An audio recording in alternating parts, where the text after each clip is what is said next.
Hello everyone! How you doing? We're gonna get just straight into it. I got you guys to vote for me on the Discord if we wanted to do the weekly dwarven quest on the stream. And you said yes, you would prefer that, so we are gonna do just that. Which is, we have to work with Mr. Doomsaying Dwarf over here. Poor thing. I think it's amazing that the only dwarf that's actually willing to work with us and willing to take on this challenge is the one that's like, oh, doom, gloom, death incoming. All the grinds is not gloom. The Doomsaying Dwarf wishes to send you to gather machine parts, and definitely not to your doom. Ready to go to your doom? Get to work, are you? Good. As per the chief instruction, your task is to gather items the machines left behind might prove useful for rebuilding our village. Do you know any suitable places for this? There's a ruined factory strewn with machine. Oh, that sounds perfectly forbidden. Well, while you are searching, I'll get my tools ready for dismantling.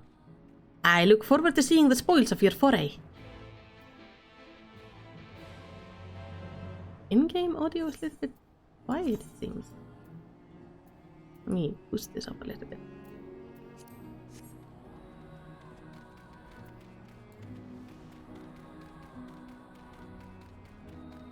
So I'm guessing we're going on another adventure into that main area.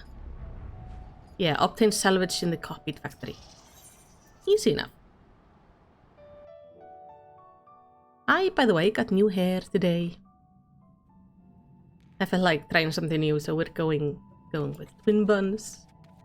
They are adorable. We go this entrance. Very good. And today, it's a very warm day here in Iceland. Like, not compared to the rest of Europe as of late. It's just warm for me. So I think everyone is a little bit sleepy and tired. Especially the cat, he's like snoozing away. So happy.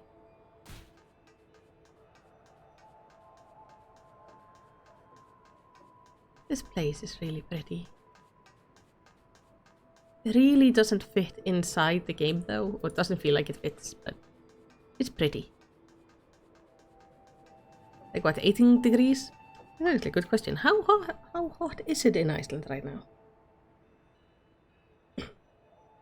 Because I feel like I'm dying. Which means it's probably it's 11. But the sun shines straight through my window, so that makes it kinda extra hot. So it's about 23 inside my apartment. But outside it's 11.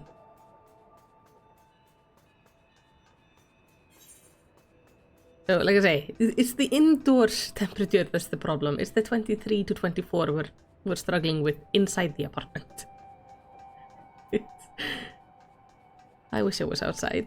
11 would be nice. I prefer to have my apartment around like 20... 21 maybe?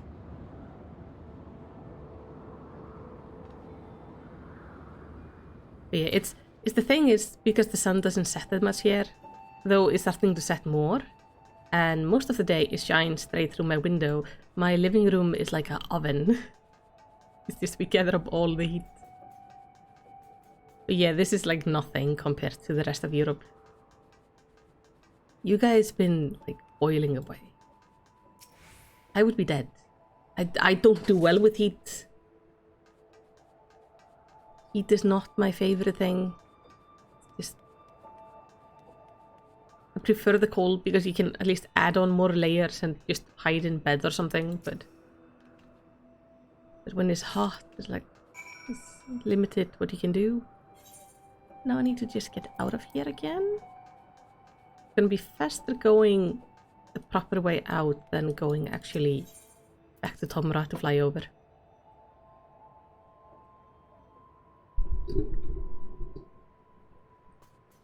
This is the way out. After we're done doing the Swarven quest, we're gonna go find LSA. Because she apparently has a quest to go on, which is very exciting. Because we haven't gotten to do much with her, and last time we saw her, she was dying from boredom. It was amazing. I think that's probably one of my favorite moments from this expansion pack, was just that little interaction with the twins of just so bored. It showed their personalities quite well. Well, trench my beard, I've never seen anything like this. It's not going to suddenly spring to life and strangle me, is it? No, well, if you're sure, I'll set about studying it at once. Oh, I should mention that Chief was looking for you. Seems he has news to share. It's something dreadful. I shouldn't doubt. You're so positive.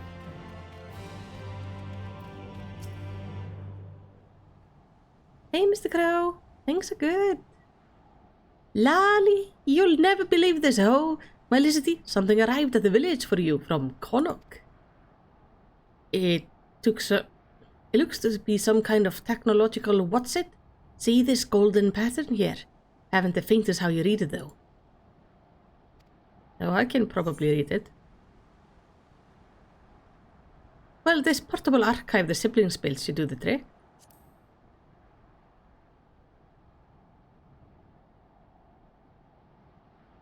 Huh, so you just wave this archive at it? Well, there you go. Feel free to check it at your leisure. Hey, Shinru.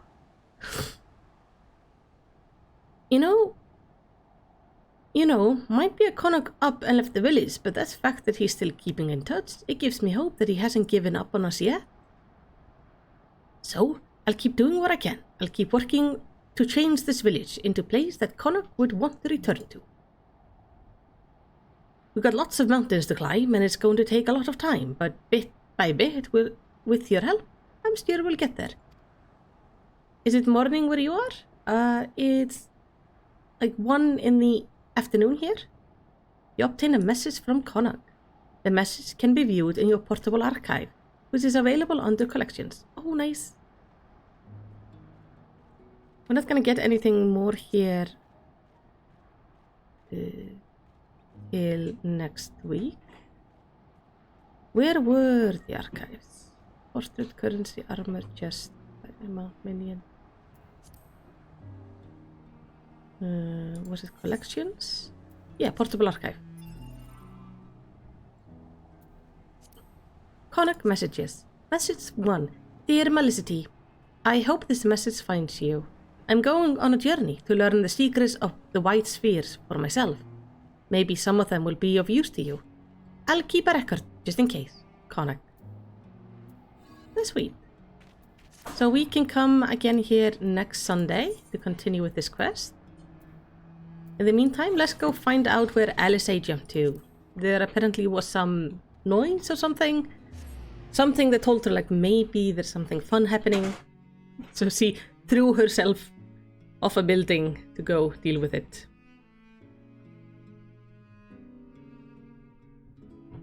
So I think it's best that we follow.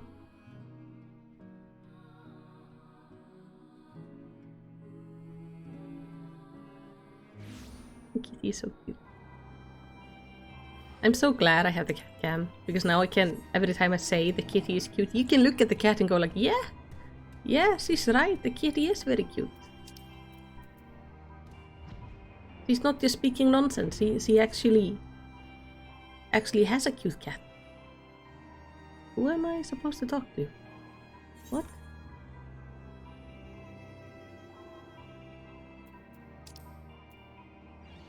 It's around here-ish? Inside? Obviously it's inside. What am I thinking? It's gonna be inside. Some days. Strider says, curious. I wasn't sure if they would just backlog all of those at once after they were all released, or if they would still keep the week timeline regardless. It seems they are keeping the week timeline. Oh, I can actually say hi to everybody. Hey, Riol. We've been receiving some worrying intelligence on the Empire, but with the place in shambles as it is, it's taking longer than usual to verify the fact. I suggest you rest up in the meantime.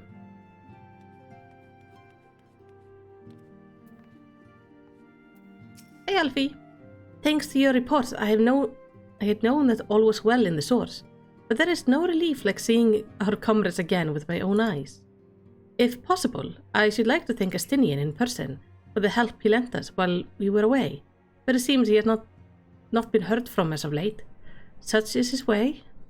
Well, until such time as we meet again, I shall ever pray for his well-being, and take the absence of tiding as a good sign, as I do with our friend in the first. While things are quiet, I think I'll move my body around some more. Need to get used to the new tricks I learned in the first. To that end, I'll round up Horai and his crew for a spot of sparring. Oh, and Gara too. In my capacity as a senior, I'm obligated to train him as well. Oh my god. We're gonna go tormenting him. I wanna check on the... I know Istola and Urianje were here last time. Oh, Ingrid is here. Though only a short time has passed in the source, for me it has been several long years. It's passing strange to see how little has changed here in the Rising Stones. Sometimes I can't help but feel as if I'm dreaming. Then I see the equipment that Ru prepared for us, and it helps to bring me back to reality. Reen continues to fight in the first, and I must resume my own here. I think we did speak to them before, but I just wanna refresh myself on it. As you know, in Seekers of the Sun culture, the title Tia indicates a male who does not preside over territory. In regards to this, Alphino came to me with a consultation. The Crystarium may not be a territory in the traditional sense, he said, but our friend governed it with a great leadership nonetheless. As such, would it not be inappropriate to call him Tia? As is by no means disrespectful to omit the title, I told Alphino that he is free to do so if he wishes, but I for one intend to call him by his full name, at least until he has decided what he wants for himself in his new life. I think it would be weird for him to take on the other name, I forget what it was, the leadership suffix, because he doesn't have anything he's leading right now. By thine account of the 14th seat of the convocation was known as Assem. At the title's distinctly familiar ring, mine imagination could not fail but run wild. From Asima the Warden in Eorsia to Asim the Dawnfather in the far east, in night every corner of Hydaelyn, to those deities revered as personification of the sun, share-like names. Could they all perhaps trace their origin to the 14th seat? I did muse, though it may never be proven or otherwise. Such a theory I do believe lieth firmly within the realm of possibility. It's a good theory. I could see a lot of the gods being in some partial way based on the Asians. How you doing? I suppose we have to take stock of the situation. By forestalling the 8th Umbral Calamity, we have unwritten history. The future now lies beyond my ken. None can say what awaits, but as long as we stand together, I doubt not but that we can overcome all trials. We have already done so, have we not? We've shown him the thing. Do you mean since I reawakened in my body? The hunger being part of the course, I have no complaint. All appears to be well. Though my memory straddle the lives I've lived, there are no contradicting fragments which cause me confusion. Yet, by the same token, it's a strange feeling to be possessed of my younger body again. Even accounting for the crystallization, I do not recall ever being so light and spry. As for my soul, Histola assured me it's similar to yours, Melicity. That is to say, it's somewhat denser than others, but otherwise normal. On the face of it, it appears to make sense, but I couldn't help but consider the difference between your circumstance and mine. You of course merged with Arbert, and as similar as our soul may have been, the fact is you were different people, thus did your soul gain its density. How you were able to merge is another matter. Given what we know of the soul, that you possess distinct memories should have rendered the process more complicated. Though I but theorize, perhaps your strong and sheer desire to do so made it possible. In contrast, I simply merged with myself. Whatever additional experience the older me may have had, my fundamental existence remained unchanged. Mind you, that's not to say that I hadn't improved, far from it. At any rate, when our soul combined, it shouldn't have been a process of augmentation, but rather, shall we say, attunement? It seems somewhat strange that my soul has become denser. It is, isn't it? Because he's just merging with himself. How does that work? Because Arbert was from the first, and the Exarch, well, you know, was not from the first. He was originally from the source. So it's the same soul merging with itself. So if he would find all the other shards of himself, would he then have like slightly denser soul than everybody else if everybody put all their parts together? Would he have like a little extra density because of the extra layer of soul? It's confusing. Or could this be the result of having undergone another rejoining? If so, it would serve as a proof of future that many fought and died to prevent. Lest we forget, my friend, lest we forget. Or maybe, the joining. Think of it as like graha plus gra, a paint with extra varnish on. If you're looking for Isildur and Eliane, they're off to Doma to visit Home. In his entire time with us, I don't think I've ever seen Isildur so alive as when he set out. While me and Arbert are painted with new color. Makes sense. I love that, like, the people here never change. Everybody's always doing the squats. Oh yeah, this one speeds up when you talk to her, and this one stops. They've smitten with the newcomer. The both of them. But I won't let him come between us. If he were to join us, on the other hand. Not only have the Archon returned to us, but a capable new comrade has joined the fold beside. Their presence shall inspire us to ever greater heights. Hear, hear, brother. If Gratia is skilled in all forms of combat, as they say, we must train hard if we are to keep up. Wait, can I stop you? So I could make them sync up. That's very satisfying. When I was tasked with holding the fort, the silence of the place was unnerving at times. Strange to say that it is amidst the ceaseless clamor that I feel most at peace. You do know the undertones, right? The undertones? No. The Archon have scarcely returned, and already Sister is at it again. However, this plays out, I pity the newcomer. I don't know what you're referring to. As in undertones.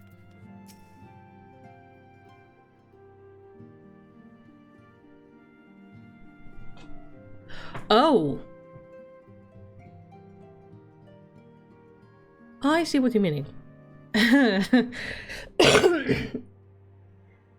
I mean, when soldiers are together, I guess, things can get heated.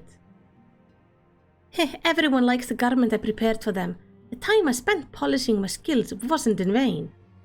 In case you're wondering, Gratia's outfit is an outfit suited for traveling, while his weapon used a piece of the crystal tower to focus. Brilliant, right?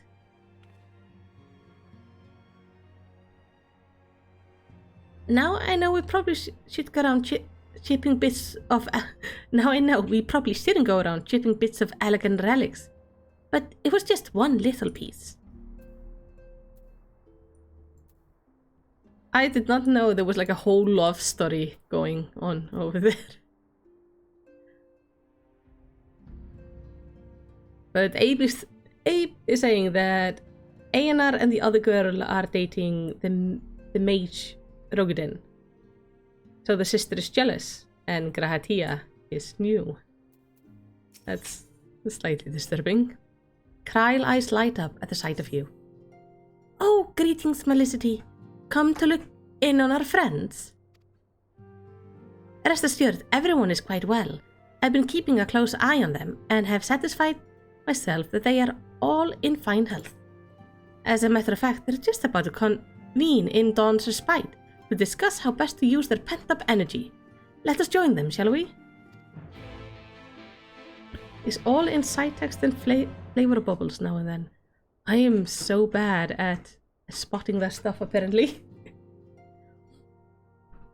Well, my friends, now that we have all settled back into our bodies, it is time we resumed our duties in earnest. Let us speak of our plans. Yes, plans. What do we want to do? Ever since the Emperor's death, it's been one unsettling rumor after another. I have a mind to pay a visit to Garlemald to ascertain the truth of the matter. A prudent endeavor.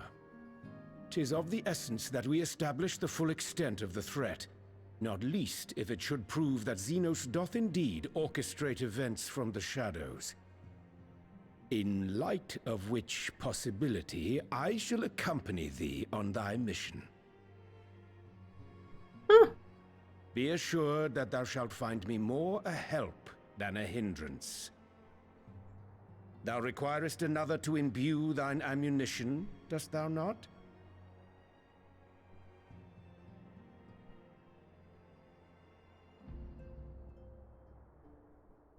I think it's going to be good for the two dads to go Assuming that's settled, on a trip together. there's something I've been meaning to look into as well.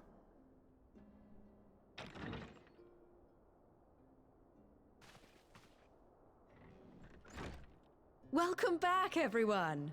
Hi. Lise! Oh no.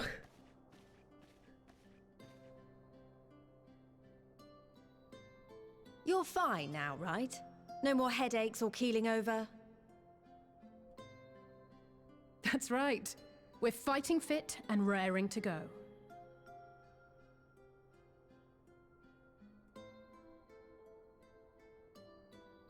She has still grown quite a bit from Realm Reborn. I've been playing it again and she was a right idiot. The famous Lise Hext, former scion and hero of the Alamegan resistance.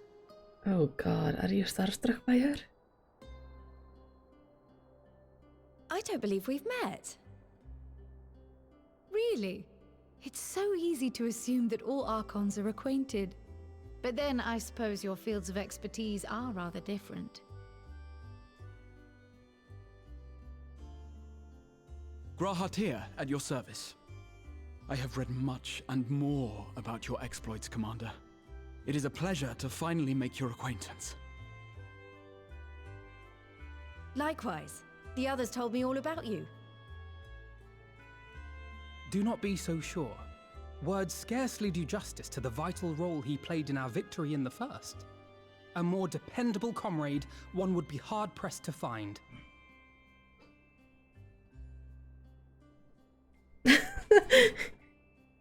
He's so shy. Oh, right. I did glance at the report. But I'd be lying if I said I understood half of it.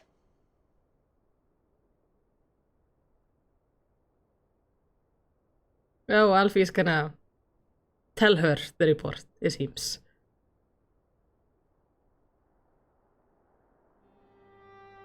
Well, that's a lot to take in. Just to be clear, this means we're not heading for another calamity, does it? Shorn of their unsundered master's leadership, what Ascians remain shall struggle to see their plans to fruition. And though I would ever advise caution, I believe we may rest easy for a time. I'll take that as a yes. Did they change her voice actor or something? Even so, I don't know what to make of this business about Hydaelyn and Zodiac being primals. A difficult truth to bear, yes. But at last we understand the nature of our adversary. And if there are no further calamities, neither will there be rejoinings, meaning Zodiac will never regain his full strength. Even so, as the oldest and mightiest of primals, he remains a force to be feared. Though his is a power born of the desire for salvation, we have seen the havoc it may wreak. And it falls to us to ensure that it is never again brought to bear upon this star. Same voice actor, just less gung-ho after Stormblood.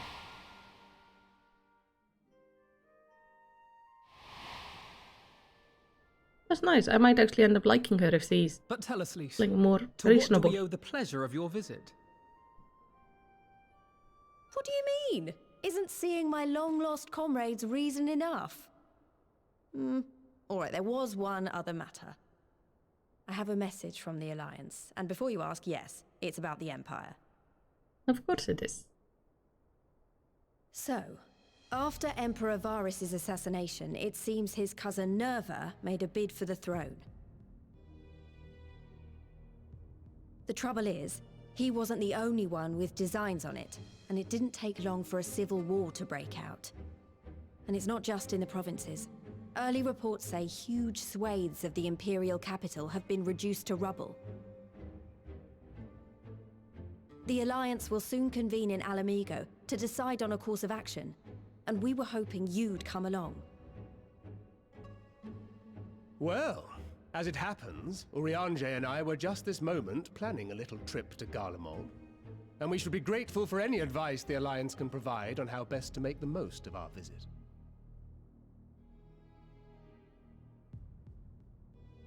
To Alamigo, then. Yeah. Why don't you go on without me? There's something I need to look into. What? Oh, forgive me. You were just telling us. What is it, if I may ask?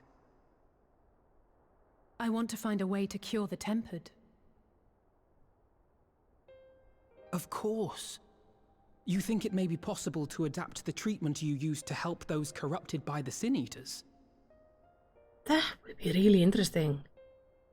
I'm sorry. Can I go with I'm Alice, sure please? tempering. But that would change everything. Alice, consider yourself uninvited. Go and find us this cure. I'll do my best. I was hoping you might join me. Yes! Don't worry if not, though. I won't hold it against you if you'd rather attend a stuffy meeting. No, I want to go find the cure. What meeting? Lead on. I'm going with you. Yours sound way more interesting. Yes. I'll come too. If you don't mind, that is. Sure.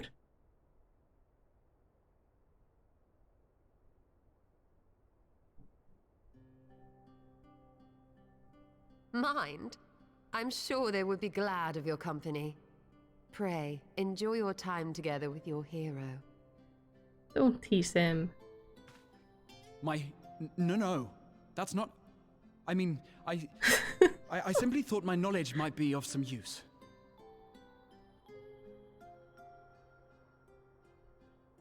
He just joined. He's so anxious. Be nice to We him. shall be on our way, then. Godspeed.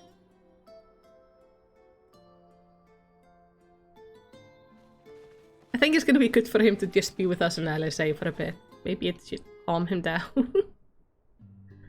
Oh, poor man. He's so stressed. When he stole us about... One cannot afford even the slightest slip. Yeah, no, she will grab anything. Don't worry, I can say with complete confidence that Graha is dressed for anything. Yeah, he's wearing a lot of things, just wanna say. He's wearing shoes, what looks like underpants, like long pants, and then pants on top, and then whatever this thing is.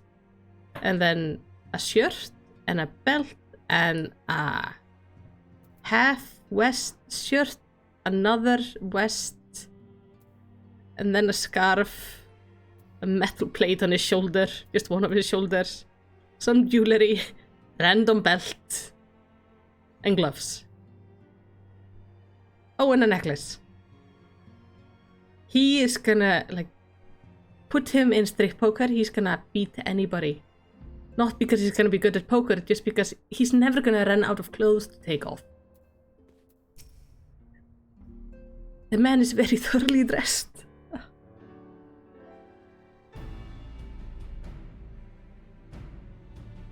When I set out to save Halrik, I think Gabu was always at the back of my mind, and having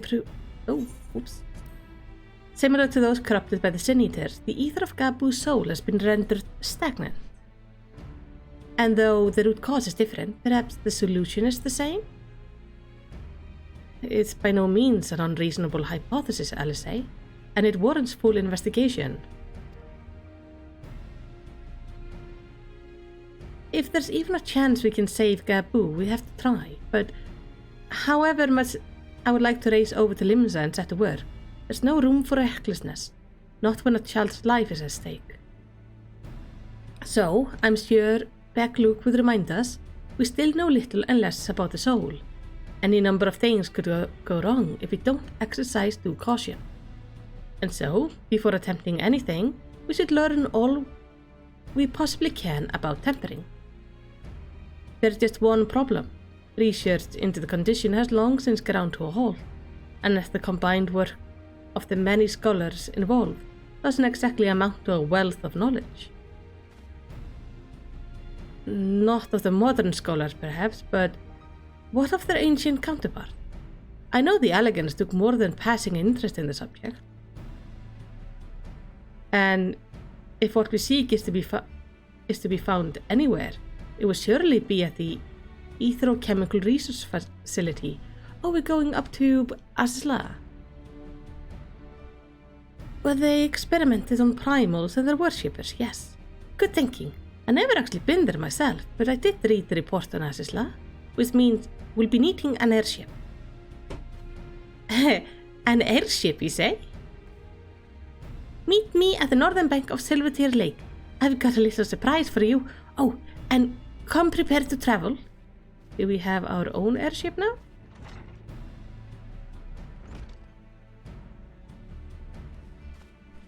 It was dangerous when Tataru gets that excited. Last time she got that excited around us, she gave me an outfit which was highly unfitting to my character. And as Strider points out, Tataru has probably had some pent-up energy as of late.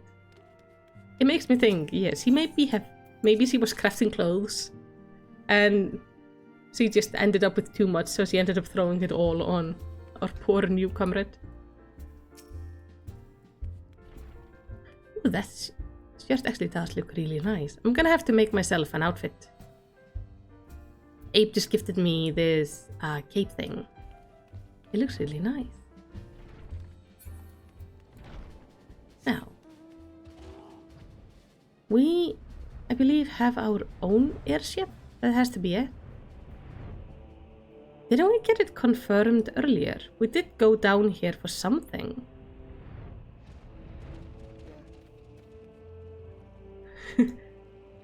Tataru in her own garland ironwork outfit. Pink, of course.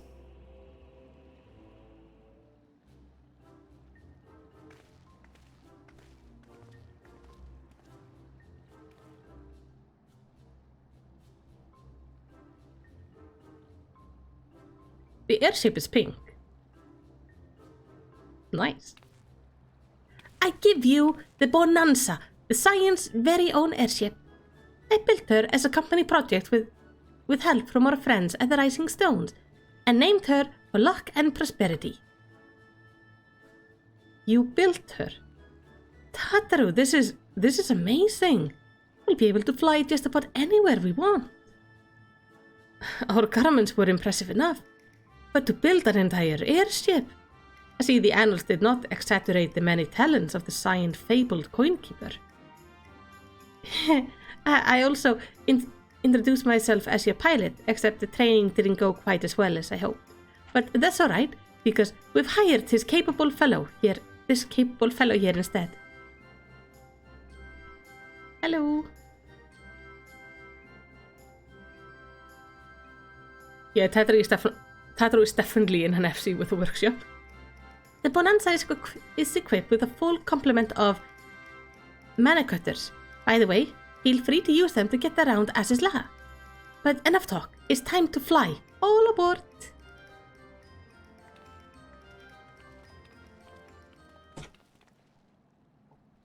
Please don't shake down the camera. Hi.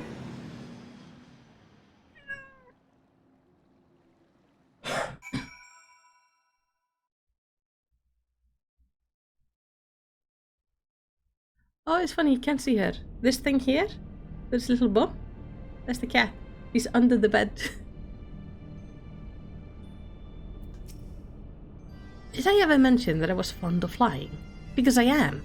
Be it on an airship, an Amaro, or a Chocobo, there's nothing so exhilarating as feeling the wind on your face as the horizon unfolds before you. Honestly, Sid would be jealous of the way that airship flies. Petro has outdone herself. Anyway, here we are on As's Lair, and Alphino's report did not do the scale of this place justice. Yeah, it's big. So this is where you had your reckoning with Thornton. I wish he had been with you. I wish he had been with me too. Gratia surveys his surrounding with an expectant glint in his eye. This appears to be the helix, which means we're standing in the Alpha Quadrant. To the east lies the Beta Quadrant, and hello cat. Yes, I believe I have my bearings. Though this is my first time on Asla, I do have some familiarity with the place, thanks to the records in the Crystal Tower. Unless I'm mistaken, this path leads to the Aetheryte, beyond which there will be an information terminal. I suggest we begin our search there. I mean, you can see the Aetheryte, so it kind of tells us where we are, but there should be an information thing.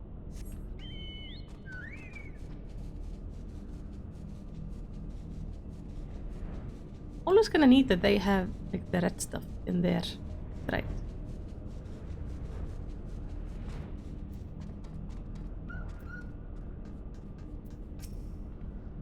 Time for an authority on elegant artifacts to show what he can do.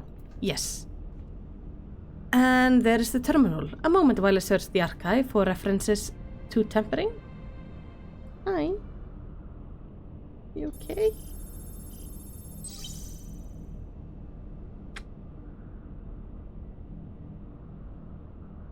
Being very cuddly right now. Ah, there we are.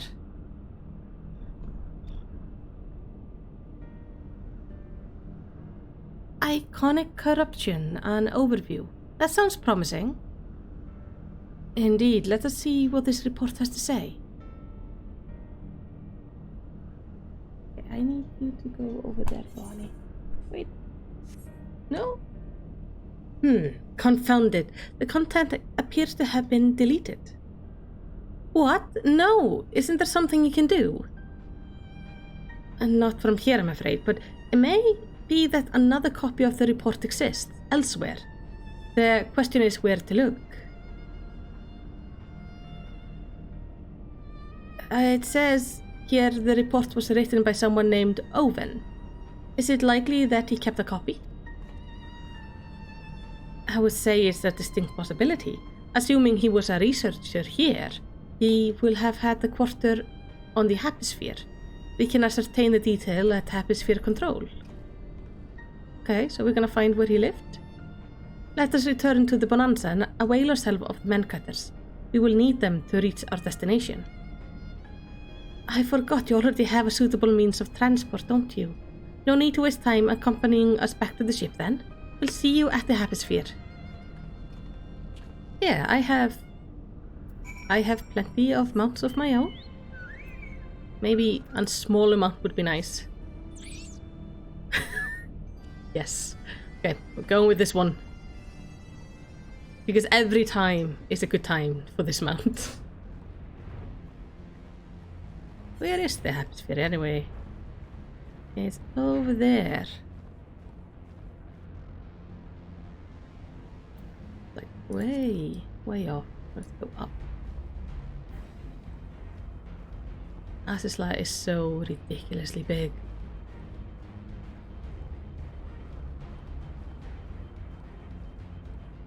What if you did not have flying transport? Like, what if you hadn't unlocked flying in this place? Would they then have given you a mancutter? Because it would have been really shitty if you never unlocked the flying and then goes like, oh yeah, you know, have fun getting over there on your own. I don't know if the story made us unlock it.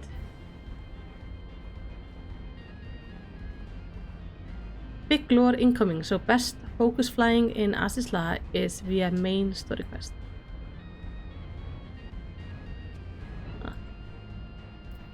Here we have an administrative note. Hello.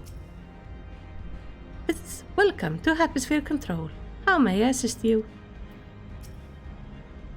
The mancutter appears to be ironwork made, but I dare say Tatra will craft their own soon enough. Yeah, these are blue, so ironworks. I would love to get some pink ones. I appreciate Tatru is the one who's building our stuff. He picks good colors.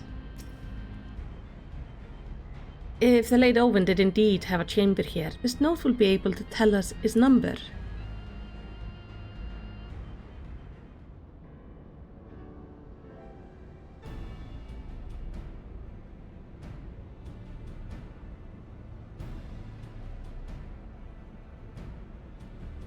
There, from what I recall of the layout, it should be somewhere in the vicinity of...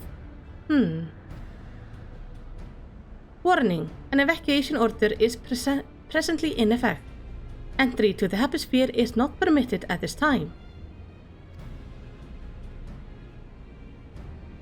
Foiled again. In all likelihood, the order would have been imposed during the 4th Umbral Calamity, and I doubt it will be lifted in the near future.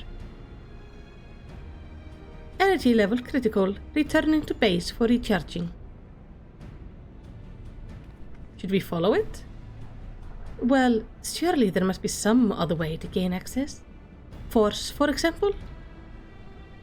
Are we resort to that? I have an idea.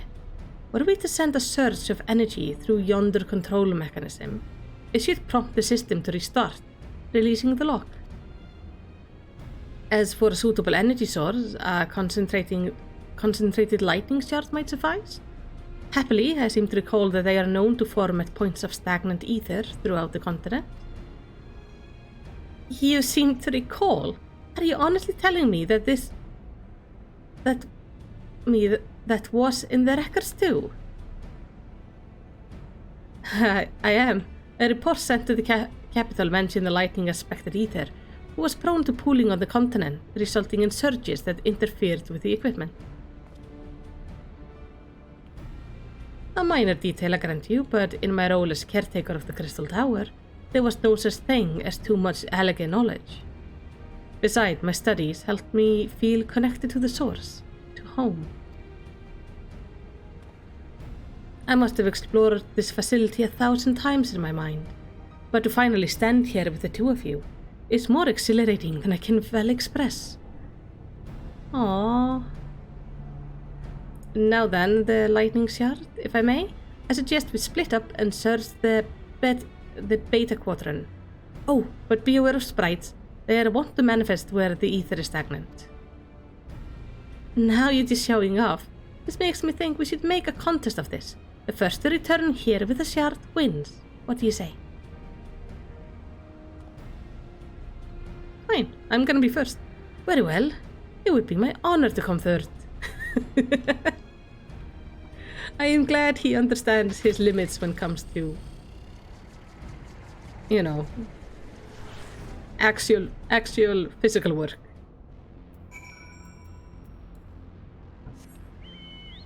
But I'm gonna come first, so he can come third if LSA comes before him.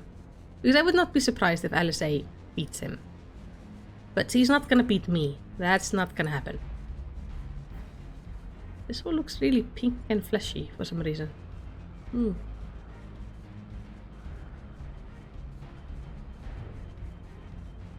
What am I looking for? I'm looking for not a corpse flower. Am I looking for... Oh, I'm looking for a cave. Stagnant lightning.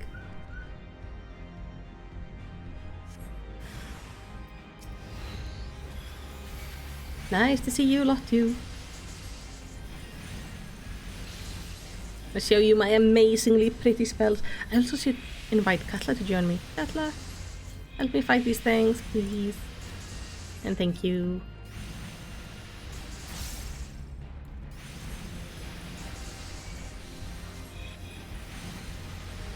I feel like I do so little damage.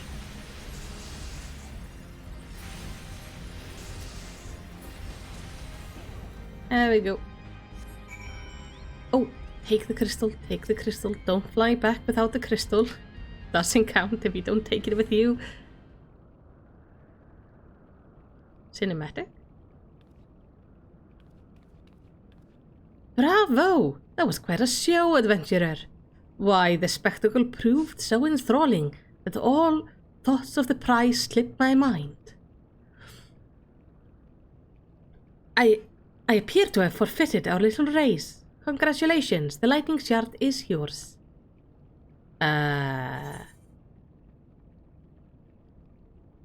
What? No dramatic entrance? You've changed.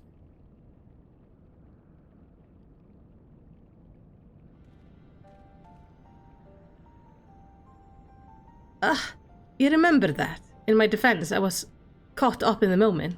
It isn't every day you meet an honest-to-good hero, after all. It's been a long time since he did that.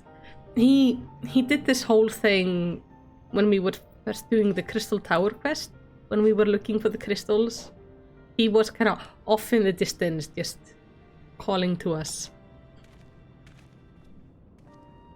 Well, the contest continues, so you had better hurry back.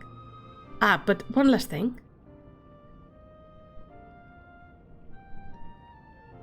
Thank you, Felicity, for bringing me here. Hey, no worries. Happy to have you with me.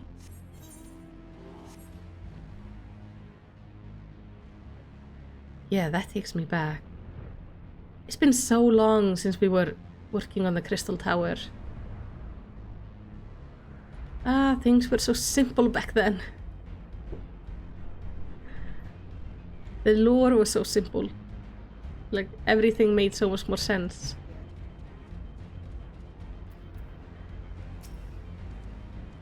You have a shard, then you win. I searched high and low, but couldn't find so much as a trace of a stagnant either.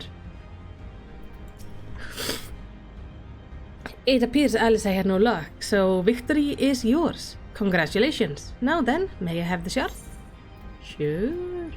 A lightning shard that fairly dances with the concentrated ether it harbors. Handle with care. I should throw it at him, but like, yoink. What is that makes you so much better at finding things? What do you have that I don't? I have a mini-map and a quest marker. That is a question I too have asked myself on numerous occasions. I suspect we could both learn a great deal from Felicity, and not only about the secrets of adventuring. But come, we should attend to our mission. You just need an UI, that's all. That sounded ominous. Excellent, the system responded exactly as intended. We now have access to the Happisphere. Only one obstacle remains, the security system within. Should they be triggered, they could make life rather difficult for us. In light of which, pray leave the rest to me. If I am right, my royal blood should allow me to venture in unmolested. Wait, I don't get to go in? Assuming this place works like the Crystal Tower, yes. But if it doesn't, you'll be on your own. I want you to promise us that you'll get out at the first sign of trouble. I promise. Wish me luck. Can I get to play him in there then, at least? I want to see what the atmosphere looks like on the inside. Well, nothing but to sit tight.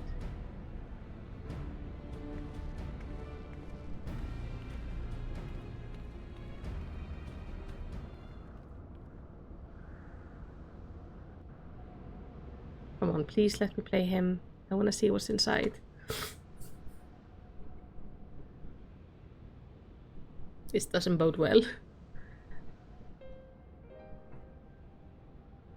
I'm sure this Owen fellow was very learned, but iconic corruption, an overview, sounds like a studium thesis. We all had to write one. Lest you wonder, mine was about the combat application of ether. I'm nothing if not practical. Alphino's was more philosophical, of course. Political, dare I say. He chose to write a lengthy discourse on our nation's duty to the world.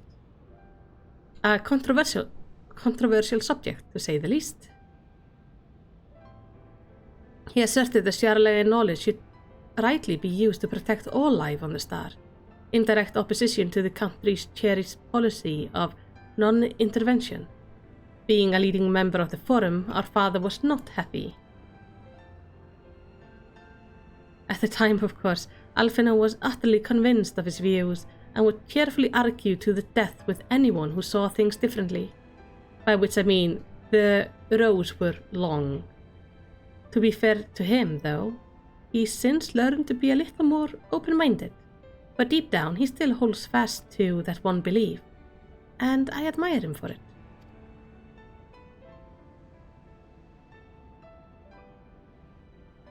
I should have liked to meet the young Alphino. For what it's worth, my thesis concerned the elegant civilization as depicted in folklore. Oh, you're back. I didn't know you attended the studium. I didn't. A thesis was required to earn my Archon mark. My peers at the Students of Baldestrian convinced me to write one with the promise of unfettered access to forbidden tomes. Though I considered it no more than a means to an end at the time, I will admit it was gratifying to have my efforts acknowledged. Good gods, an Archon's thesis. I shudder to imagine the work involved. But enough about that. Is this the fruit of your foray? Yes, Owen's archive note. It was waiting for me in his chambers. We didn't get to see the chambers. Shame. I wanted to see how the Elegants lived. Other than just the Crystal Tower, you know. If a copy of this report still survives, it would be stored in this device. Shall we find out?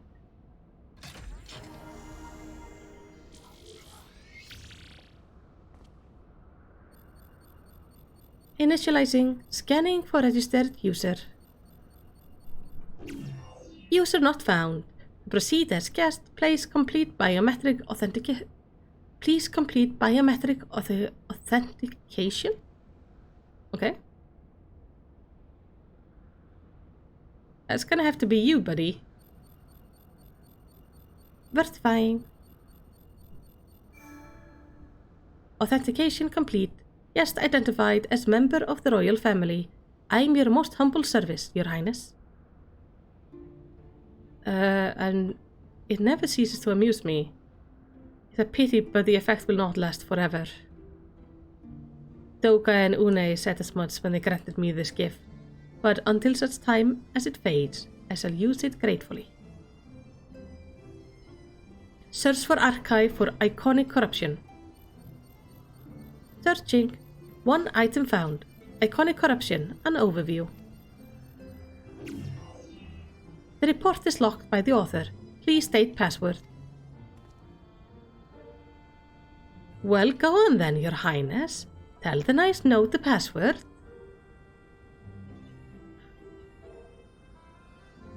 Right. Let's see.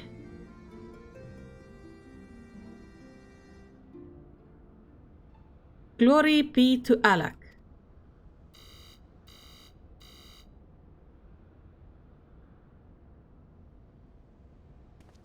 Long live Emperor Sendai. Oh god. Password incorrect. Please try again. Confound it. Come now, passwords are invariably short and simple. For instance,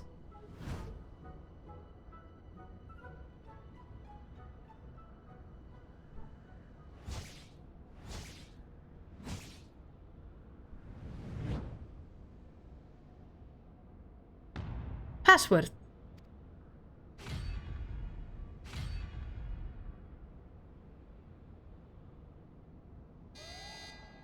The notion that passwords could be something so inane would be laughable were it not so dangerously stupid.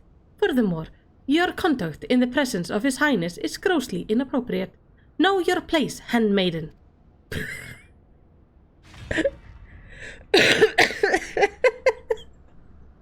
Oh no! She's gonna kill the damn note. What did that thing just call me?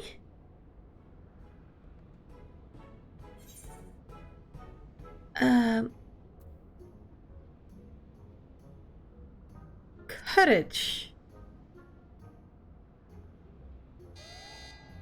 Password incorrect. Again, be warned that any further inappropriate behavior in the presence of His Highness will not be tolerated. Alright, that's it. I say we dismantle it and manually extract what we need. Now, let's not be too hasty. A single misstep and we risk losing the report altogether. I believe this may be a task for Sid and his colleagues. If anyone can coax Machina into cooperating, it is them. Yeah, I think that might be a good thing instead of, you know, this whole thing. Come, let us bear the note back to the Rising Stones. Handmaiden. Oh dear.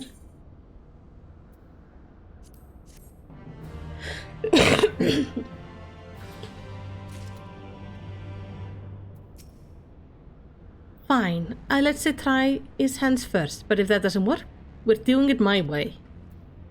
Yes, ma'am. Threat detected. Okay, that's not good. Ratia seems eager to bear the note away. I'm eager to have Sid look at it. I should probably mention that I've yet to meet Sid since waking up.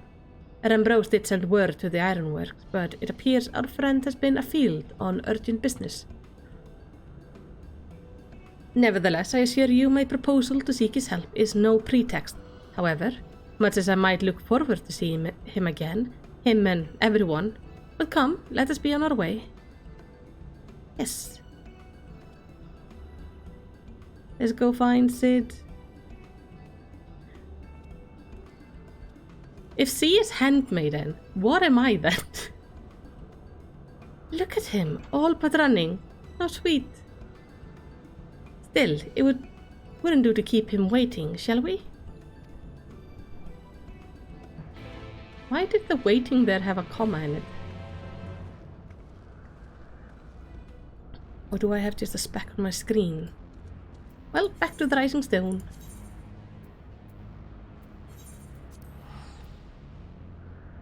I wonder if the Elegants had Lalafels.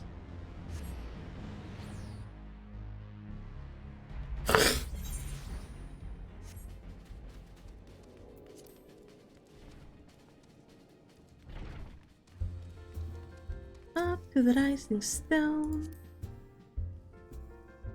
Clearly based on my height, I'm the foot maiden. Shut up. You're terrible. Kryle's back too. I wonder what was decided on at the council. I'm pleased to see your mission was a success, and is no small part due to the bonanza. Yes. Those guys are still at it.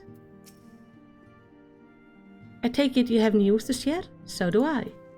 I'm supposed to focus now? Yes.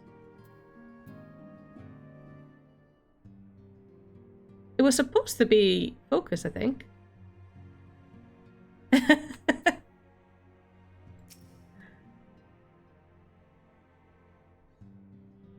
Wonderful news. Malicity, Tatru contracted Sid on our behalf, and he is on his way here, even as we speak. While we wait, I should like very much to hear what transpired at the Elegant Council. Would you be so kind, Kyle? Oh, yes. As you know, the meeting was convened to discuss how best to respond to recent events in Garlemald. According to intelligence from our Dome and allies, the War of Succession rages on, and the Empire remains without a leader. Amidst the chaos, the Imperial Legion in the provinces have begun to move independently of the motherland. That's concerning. Of greatest concern to us is the third, they use the Roman numerals, a legion aligned with Lord Nerva. It appears they have received substantial financial backing from House Brutus.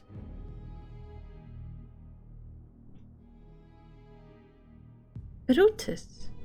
Aren't they the ones who took in Yotsuyu and Asahi? This bodes well. Xenos' movement, meanwhile, remains shrouded in mystery. We're hoping that Thancred and Urianger will be able to shed some light on his activities when they return. Until such time as they do, the Allied leader feels it would be unwise to interfere in the conflict. And so, thanks in part to the Imperial withdrawal from Gimlet, they have decided to turn their attention to the primal problem once more. Working with friendly factions among the beast tribes, they hope to reopen dialogue and explore new avenues for peace. Given the time, I suspect they wish to put their respective houses in order, ahead of a divisive clash with the Empire.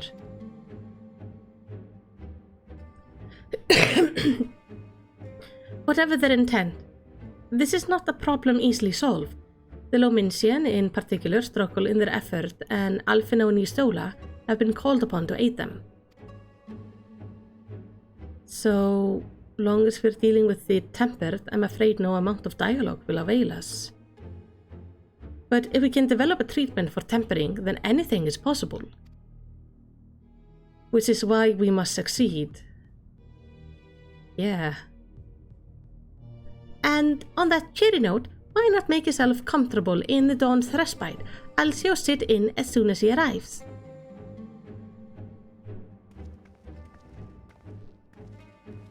I like that we now have like a separate Archon area, basically. These guys are still at it. Let's go. Okay, this is gonna be interesting.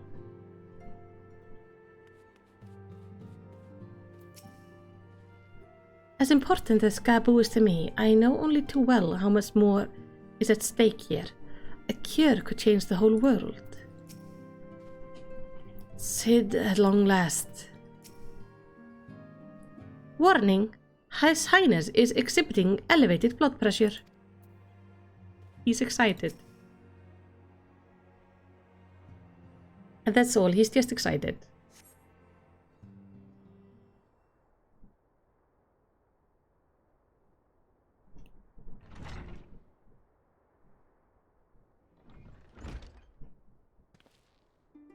Oh, Sid and Biggs and Veg.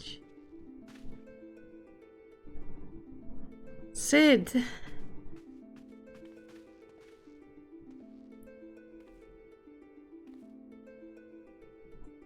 Forgive us for not coming to see you soon, my friend.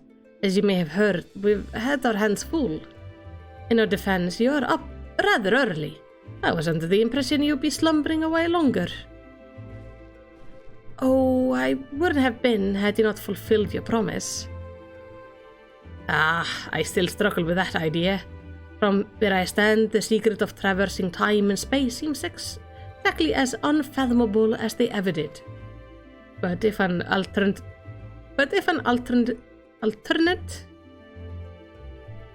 version of myself has already laid them bare, I dare say that frees me up to concentrate on other endeavors.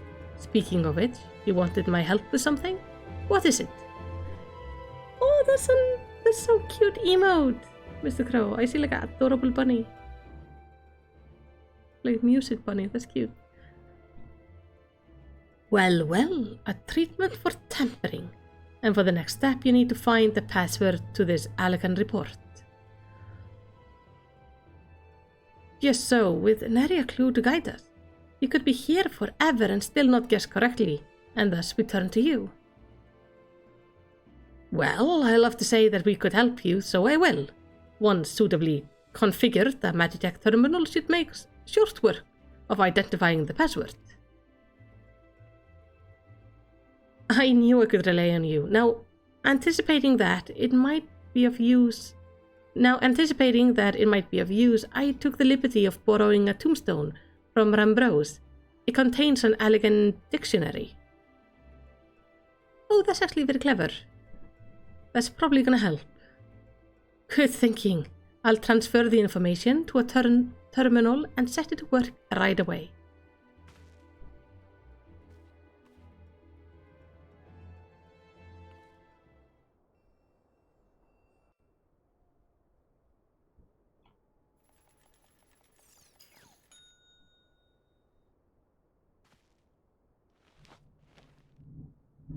Ah, looks like it's finished. Let's see.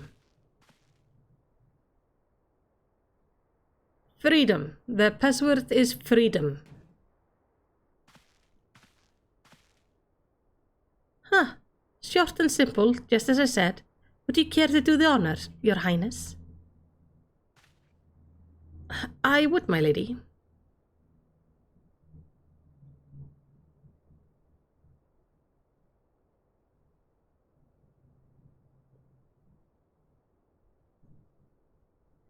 Note. Open the report entitled Iconic Corruption, an overview.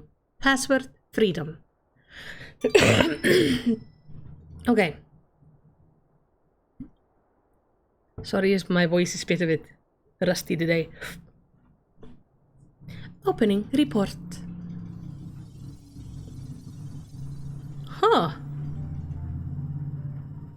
This report seeks to provide an overview of the mechanism by which icons corrupt and bind men to their will.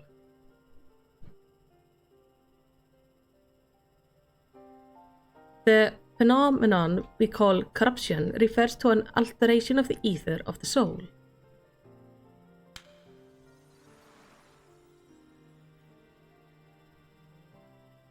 Said ether ordinarily exists in an equilibrium, no one element being more prominent than another.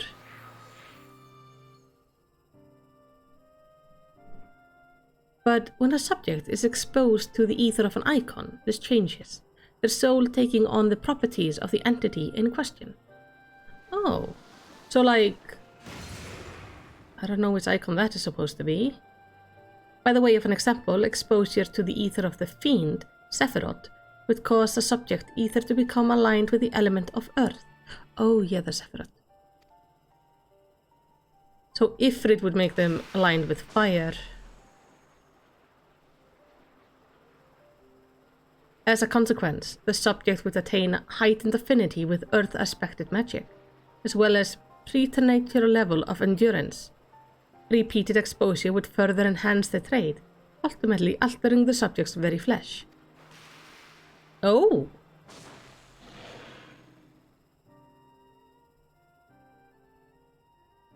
So, eventually you physically change?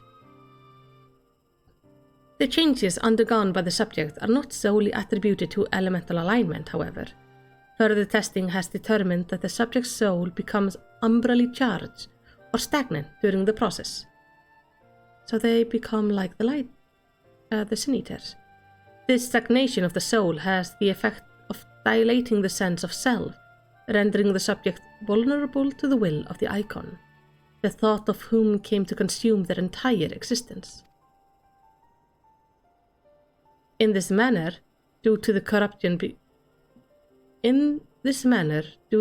become worshippers of the icon, their prayer serving to further empower the entity.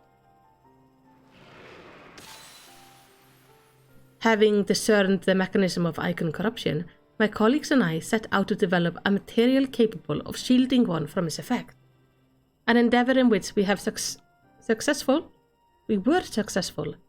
albeit at a great cost.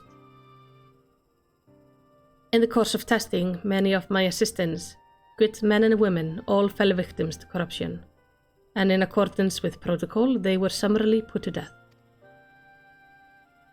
I subsequently submitted a proposal to investigate potential cures for corruption, but it was rejected, deemed non-essential by Lord Amon. Though I knew it would be fruitless, I protested the decision, and for my impertinence, I have been stripped of rank and title, and will shortly be expelled from this facility. In all likelihood, this report will be expunged from the archives. Nonetheless, I record it in the hope that one day someone will undertake to do that which I could not, and find a cure for the victims of iconic corruption. End recording.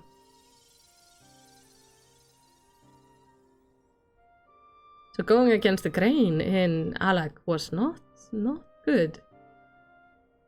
So not even the Elegants were able to find a cure. Well, the Elegants look like they didn't even start trying to find a cure. Or rather, were not given the chance to do so. I should finish reading things before I comment. One cannot help but wonder what motivated Lord Amon's decision. More importantly, this confirms that stagnation of the soul is indeed the problem, and Angelo can remedy that. True, yet we are simply to reanimate a tempered soul. I fear it would do not to diminish the individual fanatical faith. Indeed, it may as well intensify it. No, we would somehow need to suppress the primal's hold over the subject at the same time, or risk them ever remaining its thrall.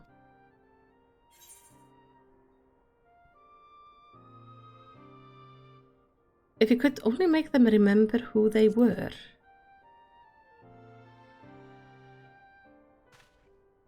But of course, memory transfers. The process has the effect of compartmentalizing memories, separating them into manageable bundles, if you will. By adapting the technique, it may be possible to achieve selective reanimation, that is, limit the effect to only those memories that exist prior to tempering. Though thus restoring the sense of self, we could theoretically drown out the incitement of false faith which has come to dominate the individual's thoughts. I see. The theory seems sound, and our experience treating the light corrupted would help us to identify suitable memories for reanimation. But are you confident you can adapt memory transference as required? I seem to recall your attempts to do so while trying to bring us home, culminating in literal bloodletting. They did, you are right. Despite my best efforts, I could not recreate the mechanism, and I concede that the rather clumsy compromise I reached would not provide the basis for a cure. Then perhaps it's better that we consider another approach? Your doubts are understandable, but this time I believe we have a reason to be confident. You see, nodes such as this were built with the ability to simulate magic, which leads me to believe that it may be capable of performing simulation of the transference technique. If so, we would be able to conduct years' worth of tests within the space of a few days. In theory, it would be no different from how we identify the password. But it will take more calculation power, a lot more. I honestly couldn't say whether our equipment would be up to the task. Tell me, Sid, why do you suppose Owen locked this report behind a password? To keep it from prying eyes, of course. Why else? No, he wanted a scene. Wait, a password could be guessed by anyone with leisure and a dictionary. Wouldn't keep it from the person. By anyone with leisure and a dictionary wouldn't keep it from a person minded to look. No, he wanted his report to be seen by those who strive for freedom. Not unlike the members of a certain distinguished engineering collective, I believe their motto was freedom through technology, or some such. You two, round up as many Magitech terminals as you can find and bring them to the workshop. Right away, Chief. Alright. Things are about to get very busy. Lucky we have you to help, eh? Are you talking about me, or are you talking about... I don't like that I come in and everybody's just looking at me go like, yeah, this is gonna be your job. Suffice it to say, I shall be of whatever help I can. All those Magitech terminals won't come cheap. Ah, shut up, Tatru. Some things you shouldn't put a price on. Yeah, we're gonna need it.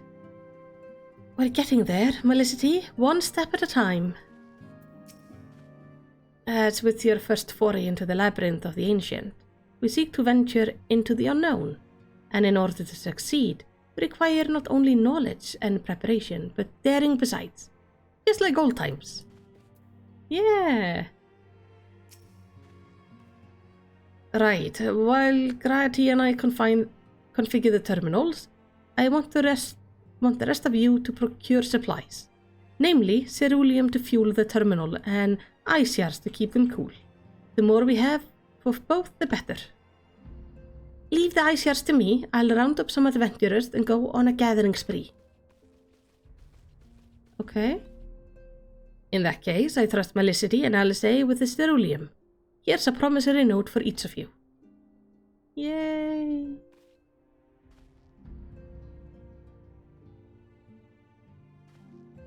Take them to the Sky Steel Manufactory in Isgard and the ceruleum processing plant in Thanalan. The people there will give you what you need.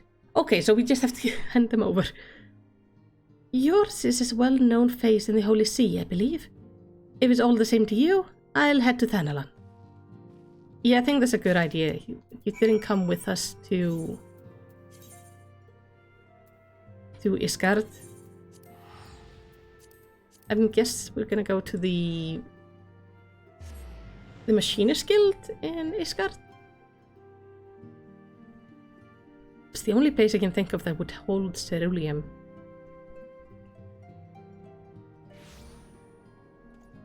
But so, now we have a bit more understanding of how tempering works. And it kind of confirms that tempering and the light sickness we had in the other one on the first are not that different. It's not exactly the same, but it's very similar. But I did not know that tempering could actually lead to physical changes like the light sickness. That is disturbing.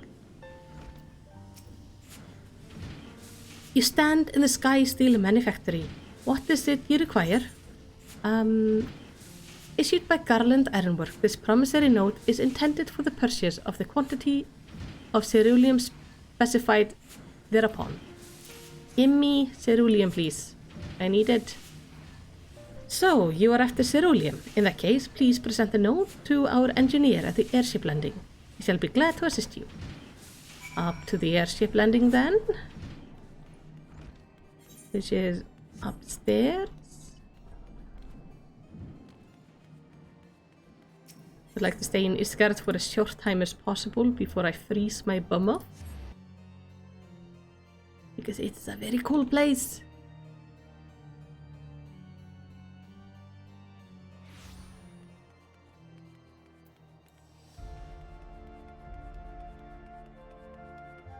Sky Steel Engineer, hello.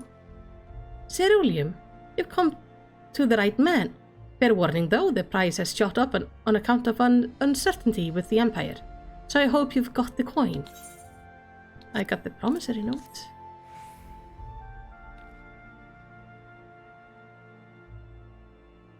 Well, now a promissory note from the Ironworks. Don't see many of these. Not that it's a problem. It's good as gold to me. It's good. Because I don't want to have to pay for increasing gas prices. We have enough of them in real life.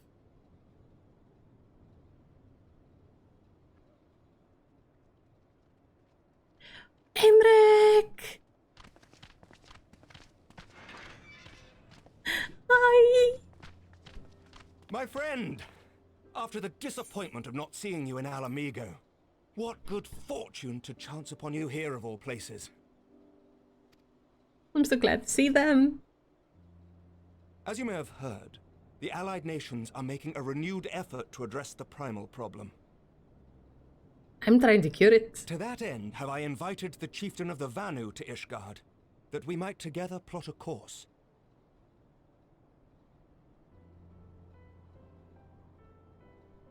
Since the war with the Empire appears to be nearing its conclusion, I would also like to call upon Estinian's lance. Alas, he is, as ever, a difficult man to find.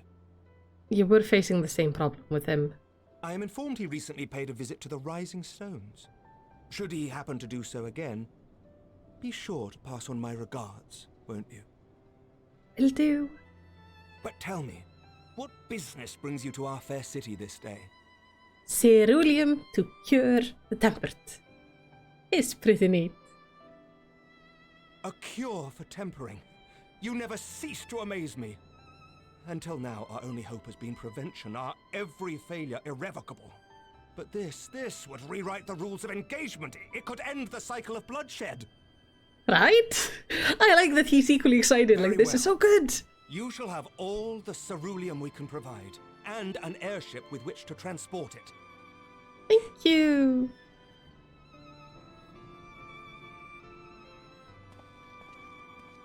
This is gonna be so good. In this matter, you may count on Ishgard's full support. I love Emric. He's so sweet. I wish we had gotten to hear the voice of the Vanu, though. I'm curious what they sound like.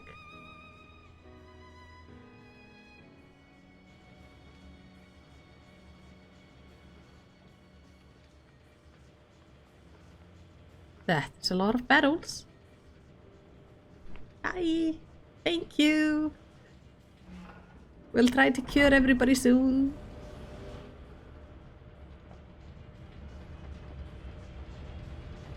Of every airship I've been in, this is the one I want the least to crash.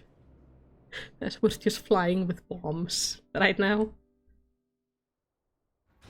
This would be unfortunate. Why is it dark? Oh, because I'm in a server room.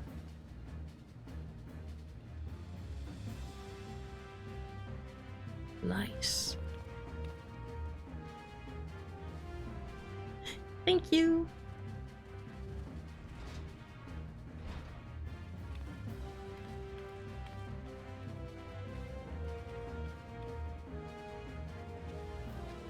I'm guessing the blue stuff is the cooling towers.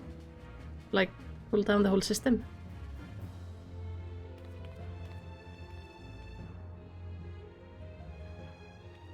Is Alice asleep? No? Oh, who would have thought ceruleum weighed so much? She's just tired. Serves me right for being stubborn, I suppose. I should have just done what you did and accepted help. That wouldn't be your way, honey. I'm not lifting any of these barrels. Look at me, they're bigger than me. Good work, you two. This is all we asked for and more. Quite a lot more now that I look at it. God, Emric excited. He's quite good. Oh, Tedro is gonna freak out soon when she realizes the cost. Lord Emmerich, eh? And entirely by chance. Ha! Some people have all the luck. We have also succeeded in configuring the terminals, thanks in no small part to our able assistant. Nero! I haven't seen Nero for so long! It's been a while, hero. You seem surprised to see me. Lest you misunderstand, I've no interest in such things as cures for tempering. But if you mean to achieve that which eluded even the storied Allagans, it seemed plain that you would require my expertise. And so it proved. Is that not right, Garland? You're still a complete ass. For all the effort it took to track you down after your latest disappearing act, you could find the cure for death, and it wouldn't be worth the trouble.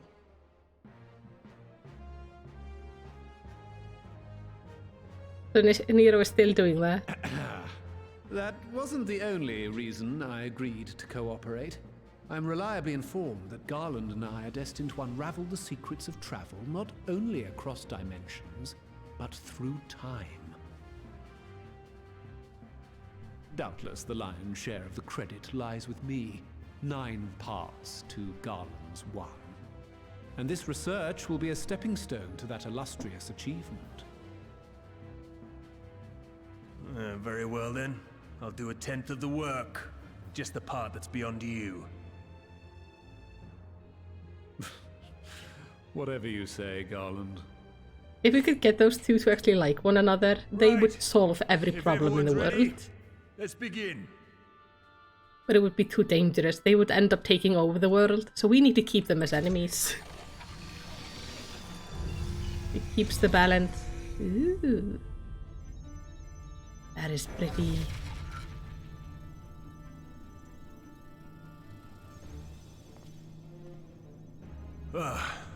All appears to be in order.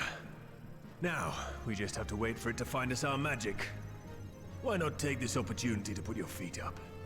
This may take a while. Sure.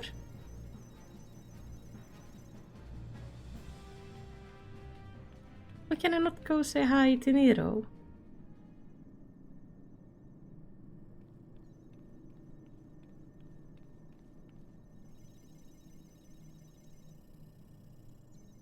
Everybody's falling asleep.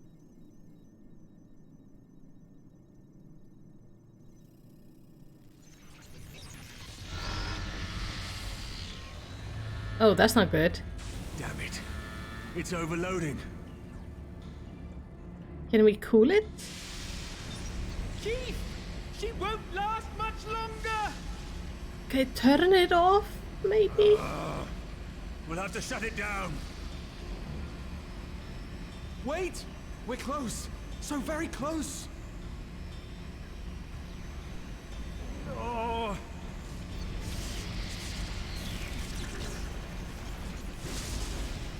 Well, this is going swimmingly. Please, a moment longer. I beg you.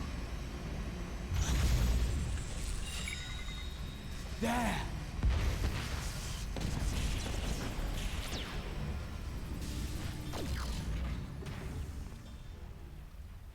Did you manage to read it?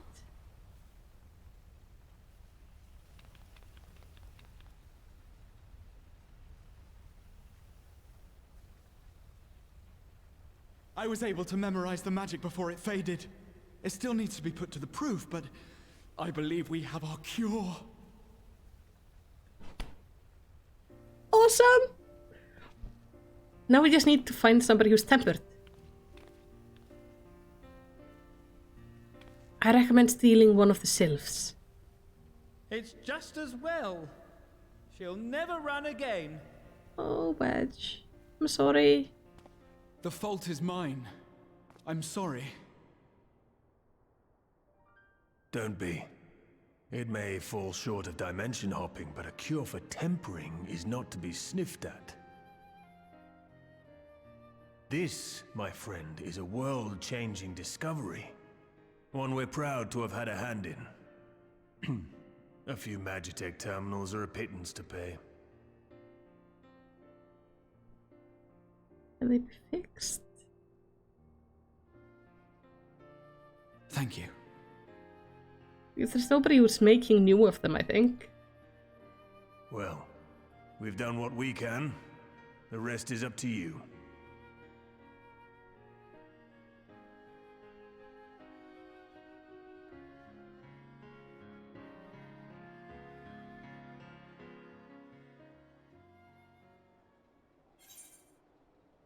Alright.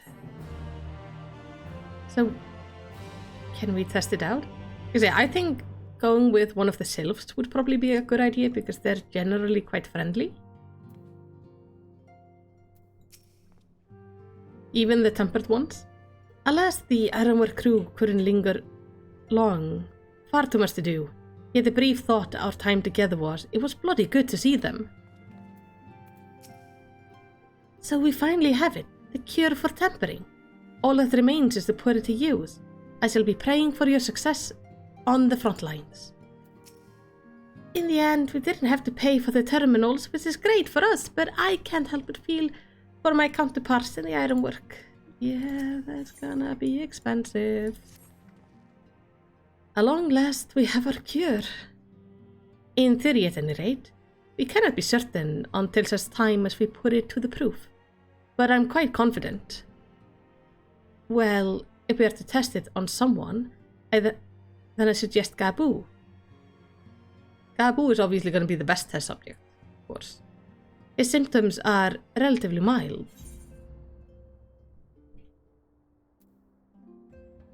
Yeah, as long as we exercise due caution. Yes, as long as we exercise due caution, it will be fine. Without further ado then, let's make for Limsa. We've kept Gabu waiting long enough. So is this actually gonna work?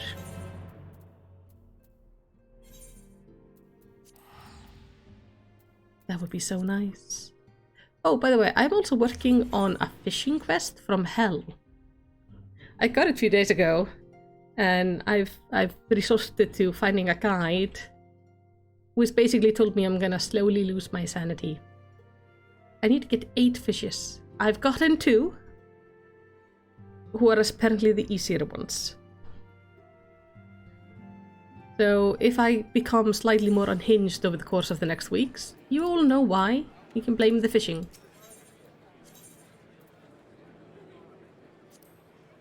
But like I say, it's gonna be... It's just fishing for these like rare fish in this game is intense. Because you need the timing and you need the weather, and sometimes you need like weather chains. It's just it feels a little bit too involved.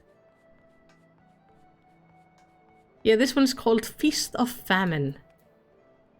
It's a lot.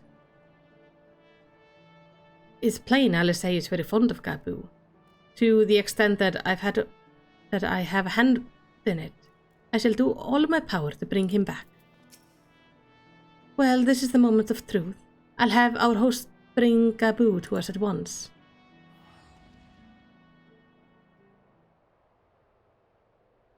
Oh no, I'm pretty sure it does not stop at 6 fishes.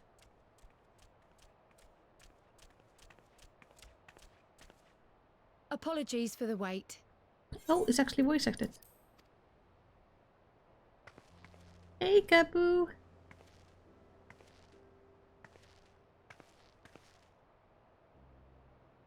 Gabu, have you been good?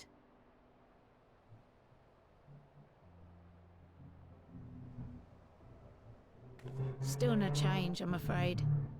He just stands there in silence until we move him.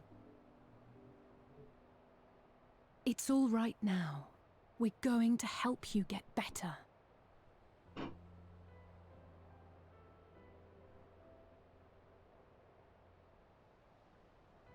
I wonder what it's like to be tempered, like fancy meeting you like here. he is. Does he have thoughts while he's stuck like Alphino, this? Yushtola! I thought you were attending to primal matters. We were, and came here for a meeting on the subject. Certain pirate factions did not deign to attend, however, and it was cancelled. Huh. We had resigned ourselves to having wasted a journey when we chanced to espy you. Could it be that there has been progress with the treatment? We're gonna test it.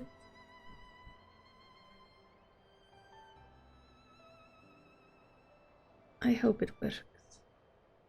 I want Gabu to get better. Magitech terminals to formulate the solution. I would never have contemplated such an approach. So this new magic, adapted from memory transference, would be used to purge the subject of their fanatical faith, while Angelo would be responsible for reanimating the ether of their soul. Sorry, Katla. Yet I wonder at the practicalities. If one were to reanimate the soul first, it would only serve to exacerbate the tempering. Conversely, a stagnant soul would not respond to the effects of the magic. Would both need to be performed simultaneously? Ah, nothing escapes Master Matoya's inquiring eye. As you say, both must be carried out simultaneously. And thus, I propose to imbue Angelo with the tempering treatment in much the same manner as I did the spirit vessels.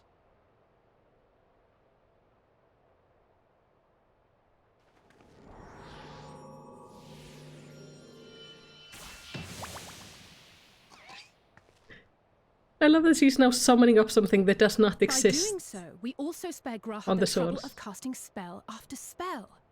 It's really rather efficient. Be that as it may, certain difficulties are unavoidable. It's like a plane trying to land on my house. A small amount of ether. Holy shit, that's loud. As I can no longer draw upon the Crystal Tower's stores of energy, I will be compelled to rely on those of others. Well, I, for one, would be glad to assist. As would I. Since the resumption of our duties, it has been naught but stuffy meetings, and I have ample ether to spare. We live close to the airport.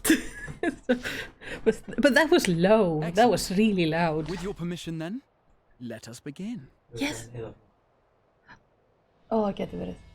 Hubby says it's probably an like emergency flight. We have medical planes coming through here from time to time.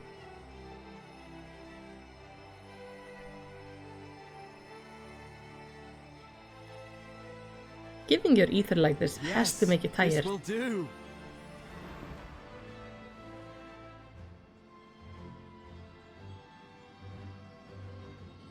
And now, it's my turn.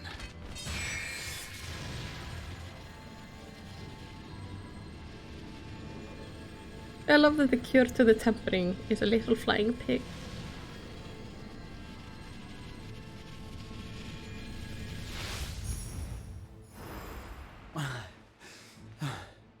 Tis done.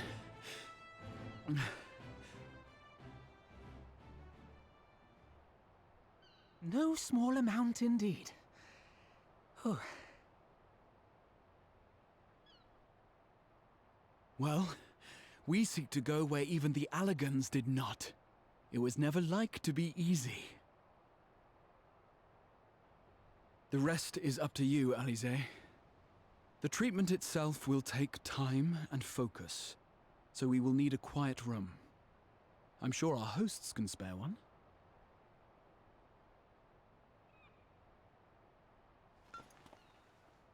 I will go with her. It may be a while before we return, so I would ask for your patience and your faith. Okay. I will also personally go kick the Admiral if he does not supply them with the room. Back. You see if we don't. It's gonna be fine.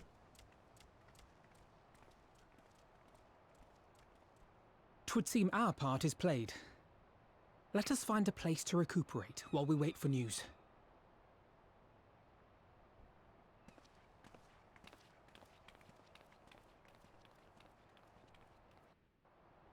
This would be really good if they actually managed to do this.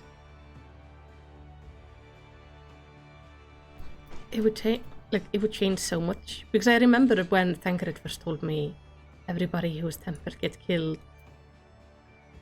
Like, that was a heavy thing to get to know. So this would be so nice.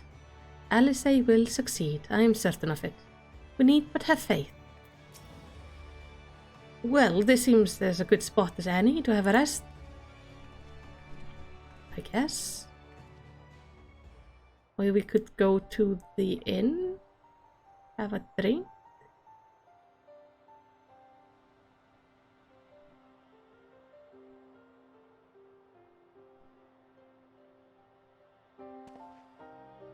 For years, Eorzea has labored to find a solution to the primal problem, without success. any hope that tempering could be reversed faded long ago. I myself had given it up as impossible. Given up on the tempered and the light corrupted alike. They were problems to be tolerated, or else eliminated, I believed. And to think otherwise was pure naivety. Childishness, even. But Alize refused to give up. She struggled and she struggled. And her efforts were rewarded with a way to bring back Halric. And now countless others may no longer be beyond salvation. However much we bicker, I have the greatest respect for my sister. Had I half her stubbornness, nay, her unwillingness to accept the status quo, I would be a far better person. A far better scion.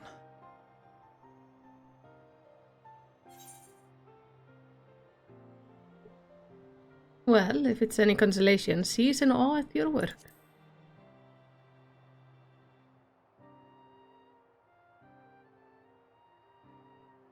She told you of my graduation thesis. How very embarrassing. Nonetheless, it is comforting and not a little surprising to hear that I'm still capable of impressing my sister. On the rare occasions I'm not annoying her, that is. Oh! Oh, that does not look good.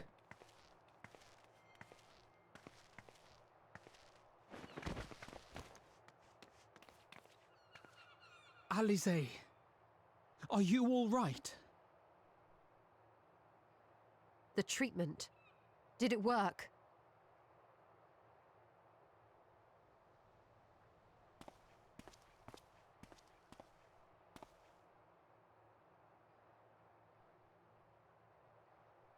Oh, I'm so glad to see you all. Delighted, happy, glad. Gaboo!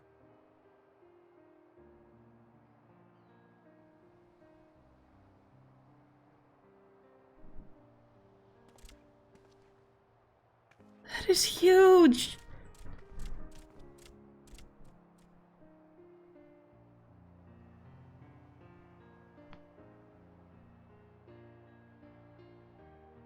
All this time, my mind was filled with thoughts of Great Father Titan. But I never forgot about Mother and Father. Always, they were in my heart. Constantly, ever, always. So I tried to focus on their faces. Theirs and yours. Alize's and everyone's. And I found that I could remember. One thing, then another, and another.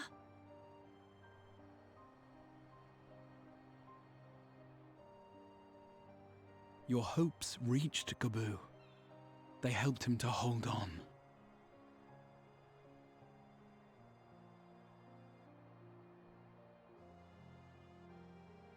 I'm so proud of you, Gaboo. I couldn't have done it without you, Alize. Can you help the others too? Cure them, heal them, help them. That's the goal. Yes, we can. All of them.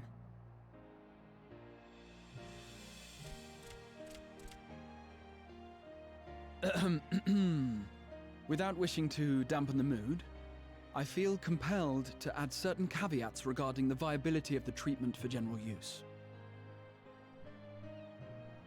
As you know, reversing the effects of tempering demands a profuse amount of ether. And while Alize was able to heal Gaboo alone, I fear the same will not be true for those who exhibit more advanced symptoms. Moreover, the treatment's effects are limited to the soul. It offers no succor to those whose very flesh has been altered through prolonged exposure to a primal's influence. All of which is to say that we cannot save everyone.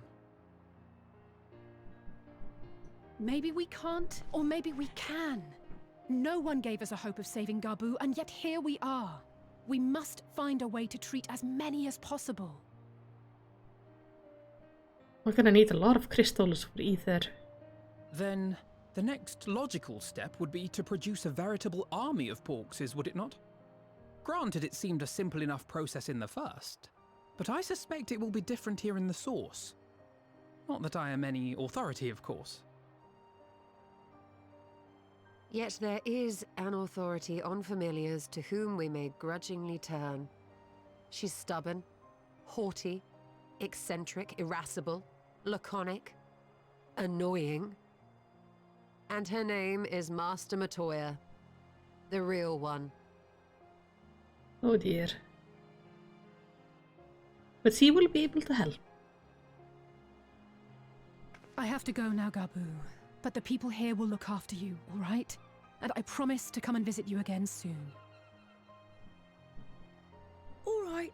Thank you, Alize. Thank you.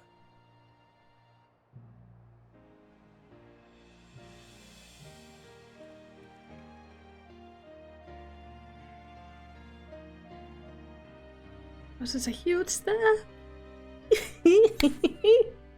I'm so happy right now. Oh my gosh. But he's actually fixed. We did it! We brought Gabu back, and if I have any say in the matter, he'll be the first of many. Alice will be exhausted from her efforts, but you wouldn't think so to look at her now. If she's ready to press on, then so am I. Yeah, the voice choice for Gabu was not expected. May recall that in order to procure the ingredients for Angelo, we had no choice but to surrender ourselves to the whims of the pixies. But I should have done so with far better grades had I known that we would go on what we would go on to achieve. The trace of a wry smile is visible on Ystola's lips. As he will be at pains to remind me, I have not paid Master Matoya a visit since returning from the first, but it seems as a good time as any. Come, let us make for a cave. He has a very Oliver Twist voice. I don't like it. I would have preferred to have him have a little bit of a, like, squeakier, like a mouseier voice, kinda. It's just not the voice I imagine these guys to have at all. It sounded too human in a way. Like it didn't fit the mouth shape they have. And just their general appearance.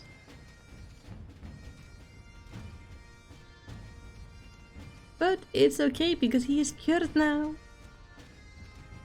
I think it's going to be really interesting for the people who have been taking care of him.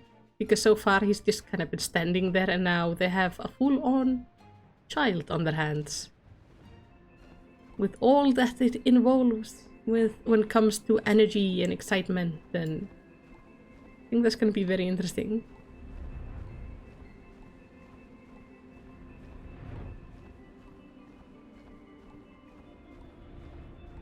But I don't know. I think most of the voices so far have always fit. This one was definitely a miss for me. They needed to do something to make it more, like, correct. Like Strider says, maybe some processing would have worked, yeah? Just, like, they could have used the same voice actor, they just needed to do something to make his voice a little bit more, like, different. Goblin-like, I guess.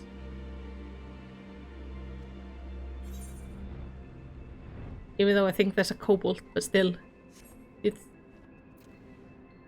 needs adjustment. It has been some time since Master Matoya last saw Ystola. What a lot they will have to talk about. Do you remember when last we came here? It was to find out why the others had collapsed.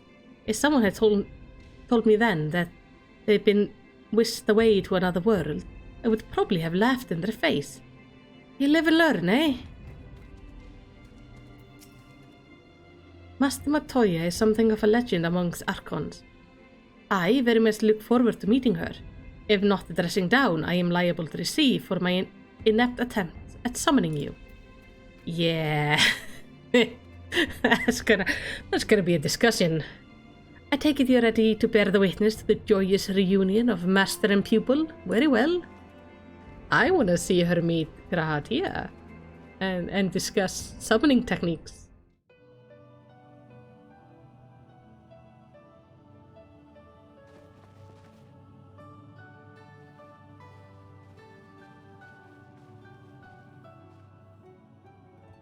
Nary a word from you all this time, then you bring every man and his pirogo with you. Did no one teach you any manners, girl? They were too busy teaching me etherology, Master. Jesting aside, I wanted to be the one to express our gratitude. I am told you spared no effort to sustain our bodies while we were away, and for that, we owe you our lives. Thank you. You were gone so long. I was starting to think you'd set your heart on staying. It wasn't easy to leave, as it happens. Seldom does one have the opportunity to study other worlds, and I would not have minded extending my stay by a handful of years. Ever the scholar. Y'shtola dedicated herself to studying ancient civilizations of the First, befriending a tribe known as the Knights Blessed in the process. There she took on the name of Matoya and won the respect of all the children of the forest.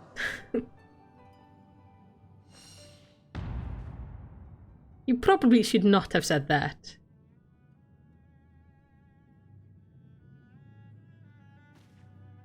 I merely adopted an alias in accordance with the custom of my hosts.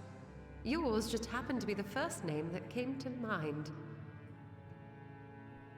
You mean to tell me you went gallivanting about using my name and only bother to visit when you need a favor? And don't pretend you don't. I taught you long enough.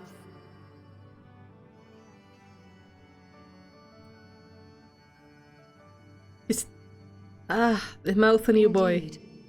And devoted pupil that I am, I could not fail to recall my master's sage advice. When the answer eludes you, look to the wisdom of your elders.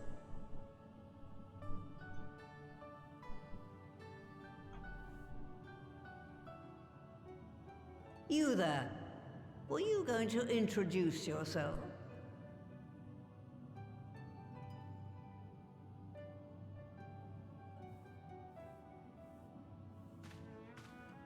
How remiss of me. Grahatia is my name, and I am proud to call myself a scion. I too wish to offer my gratitude for your invaluable aid in sustaining the Archon's bodies, as well as my apologies. It was my inexpert summoning spell which endangered their lives in the first place. Ah, yes. The one bent on digging up the mysteries of Alag. Old Galaf used to speak of you, and Kryles told me all about your recent exploits. Matoya is one of my favorite characters. Do you have a bad back or something? At ease, boy. Whatever mess you've made, I'm not in the habit of dwelling on the failings of the younger generation. You are too kind. I've also heard much and more about you, Master Matoya. 'Tis an honor to finally make your acquaintance. Well, that's more than enough pleasantries for anyone. Tell me what you want. I haven't got all day.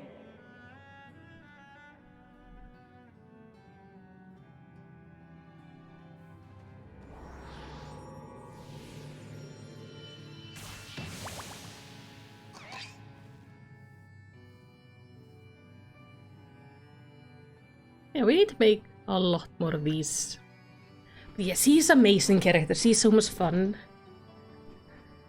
So that's She's a perfect voice actress. It should be a simple enough matter to make the familiar. The magic, on the other hand. Ah, that you may leave to me. Being the only one possessed of royal blood, I alone can imbue the subject with the necessary magic. So I just need to create porxies with the power to stir the soul. Yes. You know. Just, I say. Though we're talking about a veritable herd of the little buggers, we'd collapse before we reach double figures.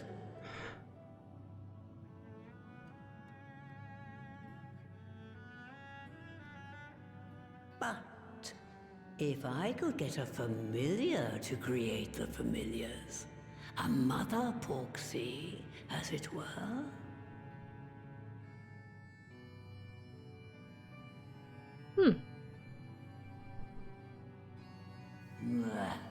Seems I haven't seen the last of that moldy old hole after all.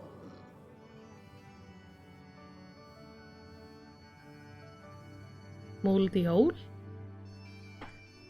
I'm guessing she's not referring to the one she's living in.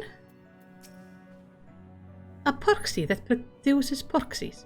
What an inspired idea. By the way, Melicity, do you think I misspoke earlier? I assure you it was not my intention to embarrass anyone. Yes, you misspoke, honey. You spoke way too much. Strider says to think she started as just a side character in Final Fantasy I, who basically had a couple of lines of dialogue and bunch of animated brooms. Well, she's just... I don't know, there's something about her. I'm glad she's remained this long. Moldy hole. She really must miss the place. So we are definitely not talking about the hole we're in right now. Where does he mean, do you think? Some manner of hidden workshop, perhaps? In case you ever wondered, Alphino got his innocent streak from our mother, and it can be rather endearing, even useful in certain situations. But most of the time, it just makes me want to shake him. Poor Yistola. Oh. So his mom is the same. Alright, off to my old workshop. Then everything required to make your familiar is there. That may be, but no one has set foot in there since the Exodus. I dread to imagine what has become of it. Oh, there's yet to be a handful of feral familiars and maybe a monster or two, but nothing to trouble the likes of you. You can consider cleaning up the place payment for my help. Fine, we'll do it. Good girl. Now, if there are no other objections, I suggest you run along to the Maker's Quarter. I'll send one of my porgos ahead to let you in to the workshop. You need only tell him who you are. One can't be too careful after all. Off you go. So I'm taking it we're going into a dungeon. What are you still doing here? Off to the Maker's Quarters with you. I'll join you when I'm ready. Go on now. Shoo. Fine. I'm going. So, as always, if you want to join me for the dungeon, you're gonna have to make sure to log on, and you have to be on Chaos. And then just write it in the chat that you want to be part of the dungeon. Before we go do it, we're gonna take about a 3-minute break. So then it gives you time to get on and everything, if you want to join. I can take 3 people with me. I'm pretty sure Abe is gonna come along. And potentially Nick if he's on, so at least I have at least one more open spot. And that could either... I think that would probably be a DPS. Not sure. But before we go there, I'm gonna take like a very quick break. So I will be right back.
And I'm back. That took way shorter than expected, but hello. My hair is a mess, as always. Cat is staring at me. He has like one eye open and it's just like watching me. Judging by the unruly state of the flora without, I think it's safe to assume there will be no shortage of unruly fauna within. Add to that the undisturbed secrets of the workshop, and we have the making of an adventure. The workshop was an unforgiving place even before the Exodus, and I doubt the years of neglect have improved it. I would love to go to the old world at some point. The grass could certainly do with a trim. As I may have mentioned, Alice and I were still very young when we departed with the Exodus. I envy you, Stola, for remembering the city as it once was.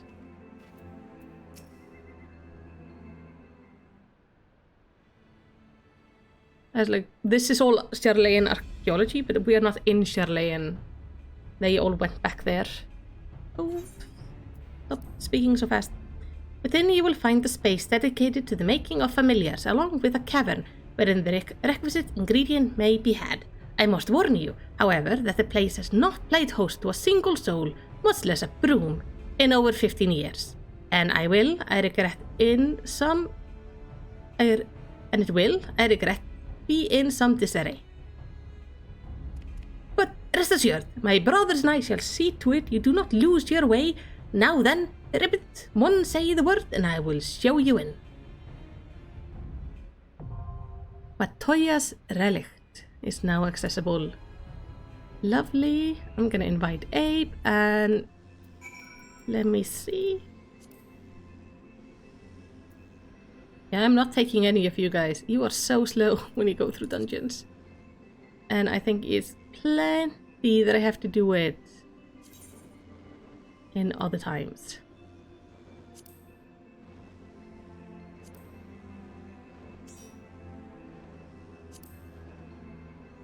Nick, are you still watching? I'm just gonna assume you're still watching.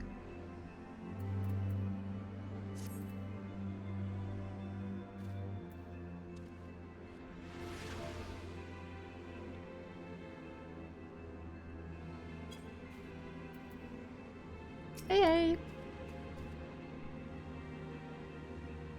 You're coming as a dragoon today. That is one fancy dragon. Oh, that's actually a nice dragoon outfit. I'm gonna see it on myself. Nick is occupied right now, so it looks like it's just gonna be Abe. Oh, this actually does not have like a weird chest hole. Which is always nice. I'm guessing this is the Endwalker dragoon gear. Nice. The Endwalker gear actually looks like all the Endwalker gear I've been able to identify looks really nice.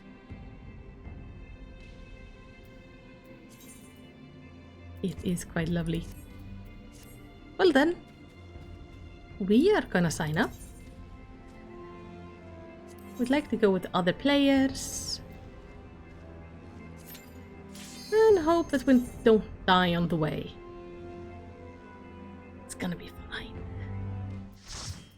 I'm gonna let the party know though that is my first time here.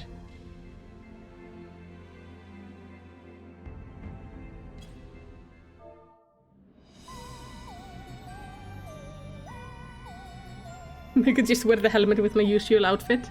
I mean, that would be a solution. Wow. All these books.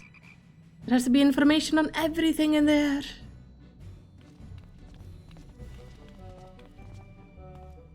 Right.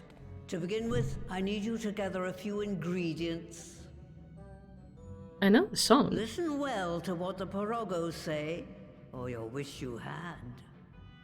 Yes, ma'am. Abe kinda looks like Batman. Oh, I know where I know the song from. There's a guy on YouTube who does dances based on the jobs. This is the music he used for his Blue Mage. It was really good.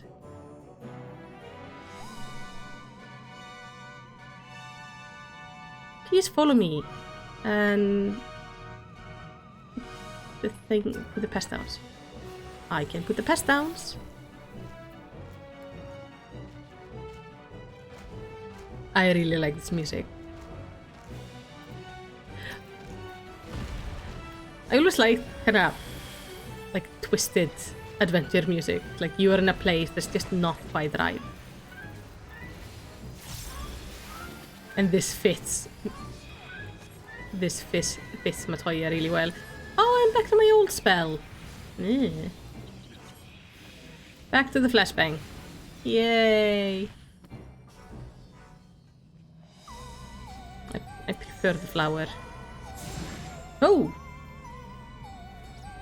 Rude.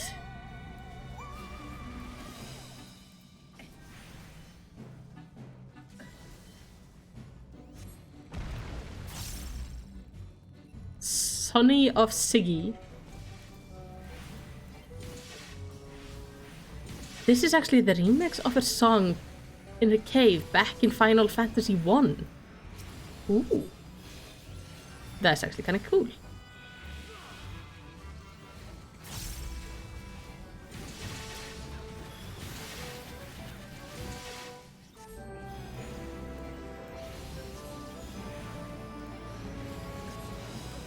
Wonder. Sonny of Siggy. I wonder if he's related to the one we meet in the Copperable Mines. Because there we also meet one of these guys on top of another thing. The clay is just across the way, but you need to deal with the mudmen first. So we're getting clay. That's what we're doing.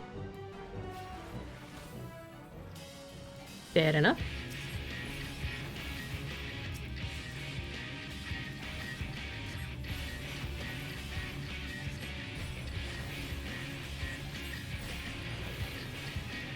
I'm concerned about these balls over here.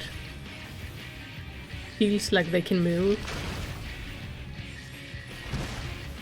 Ew. No. That looks gross. Just the sound and everything is just no. Oh. Run away? This is as far away as I can get.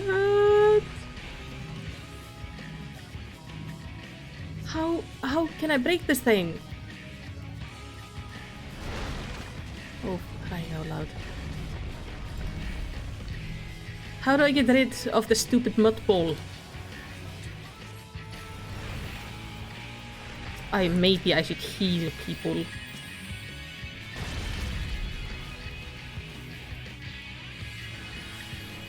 Did I not? Oh, I didn't use the resurrection spell correctly. Because the person was too far away. Aim at holes. Oh. Hold on. I need to get you up.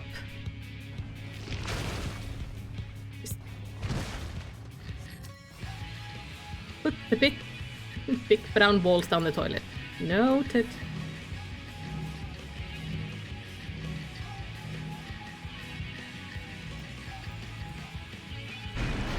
Ah, I missed. Okay. Nowhere to go.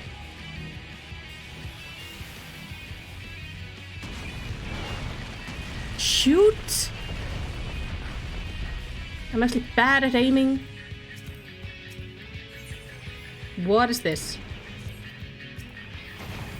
Why am I having such a bad time healing today? I swear I'm not this bad all the time. I blame playing an Astro for the past week. It messes up things.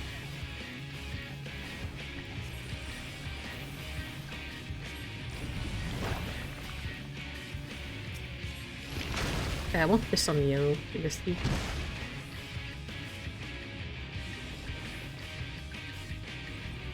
Okay. You're gonna go like straight in here, please. Thank you. For a second there I thought it wouldn't get stuck.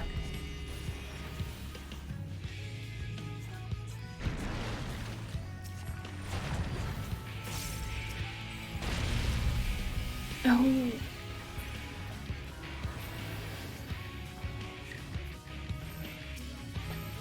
Why didn't that...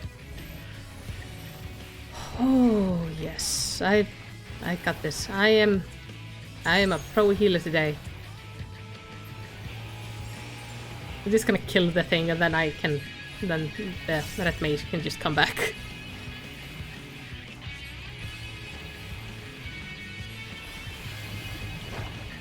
Just die. Just die. I don't want to have to deal with this mechanic again. Please die. Thank you.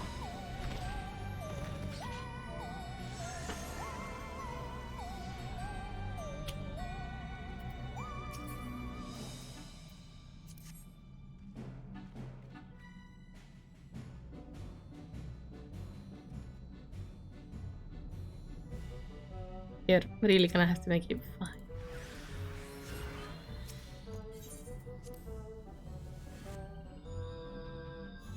Fine. Maybe I should have... Maybe I phrased it wrong. Maybe I told him... Maybe he thought he would have to rest to not get... Like, have me rest him to not get the debuff. Oh, I don't know. Like...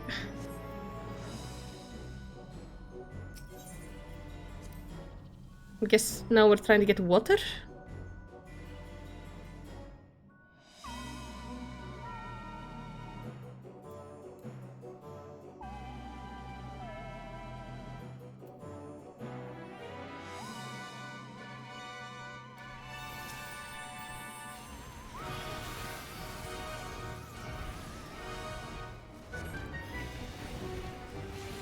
I love this music. This is now my new favorite song. It's so good.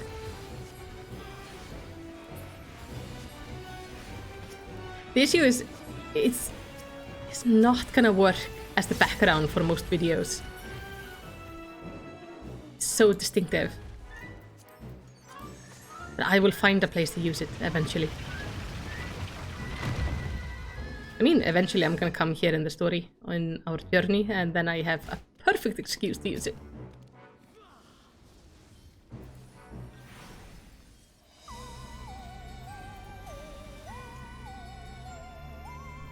Cave up again? Oh, they're like ocean dragons.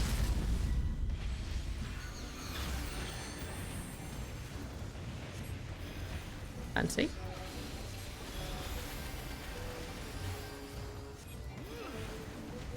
Also, as customary, I do apologize to anyone sitting in a dark room as I spam my holy.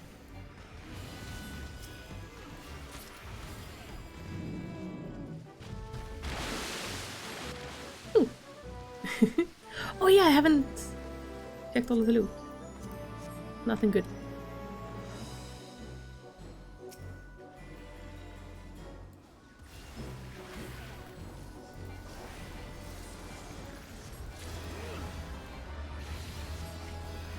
I think I just gained the level. No, I got the earrings. Or something. I got the ring. Okay. I think I'm wearing... Yeah.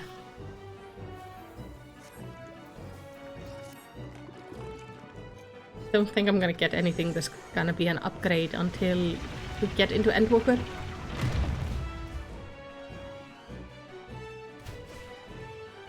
This woman has like huge workshop. Oh, look at that! Oh my gosh! That is so cute! Nixie. Aww.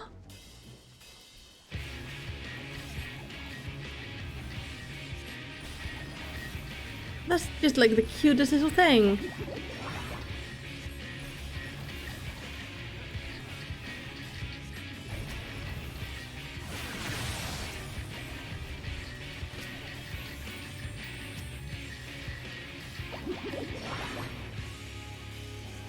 Oh, I see what we're doing.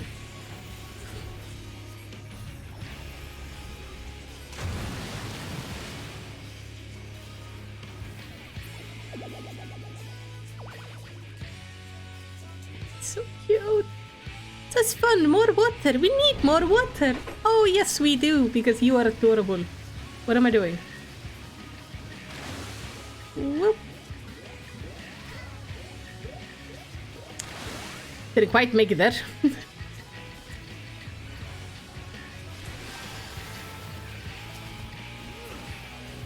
Oh, it's like unfinished versions. I want... This is so cute. Look down. Water. Like a little water down there. Oh, the water went up. Huh. So that's why we had to be up on the cloud. Otherwise we would have died. This way? Maybe back up a bit.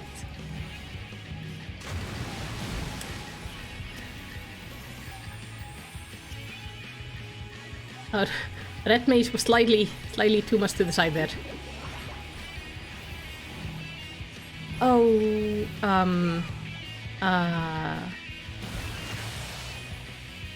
okay.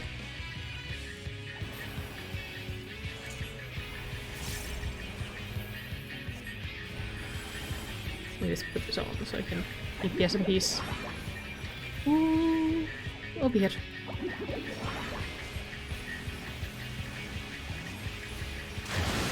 Are you gonna go do the thing again? I put down my healing circle and then you just move, you ungrateful little drop of water. Horrifying.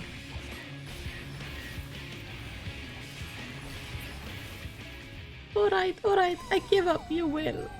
Oh, baby, I'm so sorry. Oh, neat hat. We might want to go. Last but not least, we need to fire up the kiln. Is that hat is actually really nice. It could be like great for if you want to go slightly medieval bard.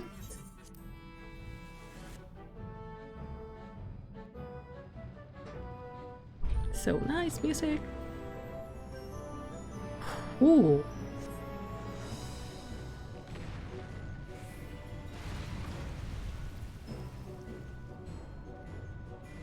I'm pretty sure lava is not supposed to come in this color.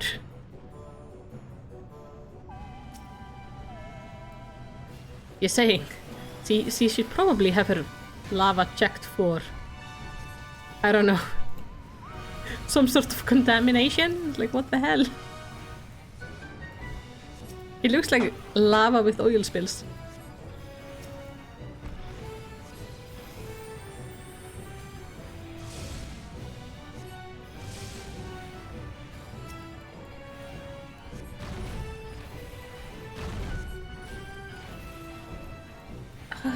All I want to do is just get some pixies in here and dance around with them. Like, that's the vibe the music is giving me.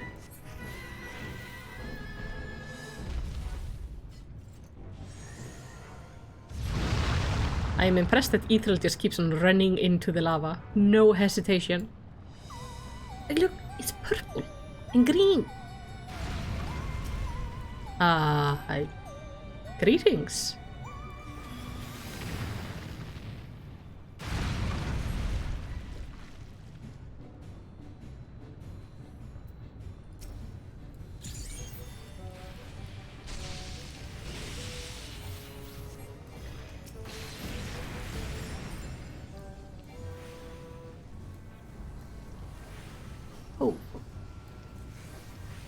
trying to do some damage here. Stop putting shit under me.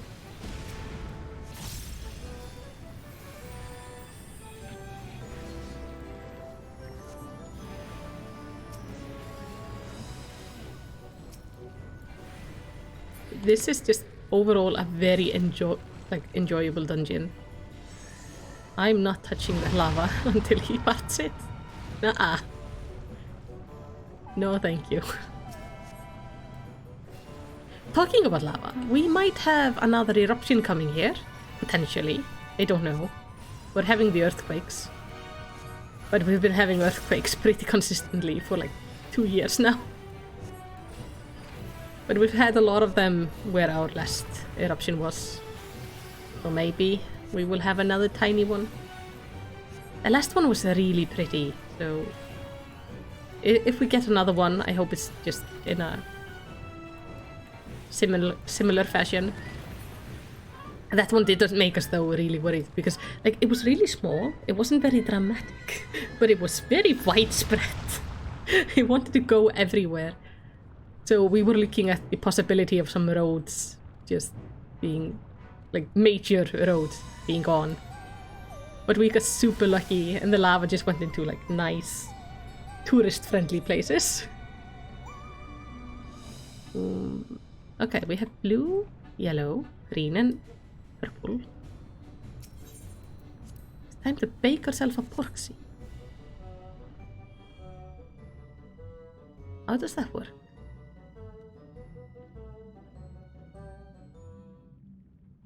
I thought we were gonna do like ingredients or something. Right then. Let's get this over with. Yeah, what is a mama porksy gonna look like?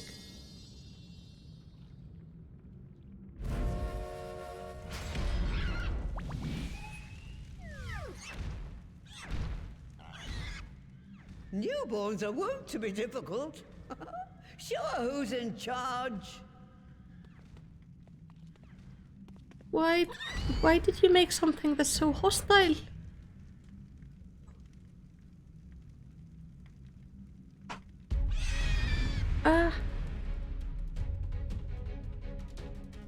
Oh, the porksy was being built on a table at the entrance, but the tank was rushing. Oh, like down here? Oh, that's cool.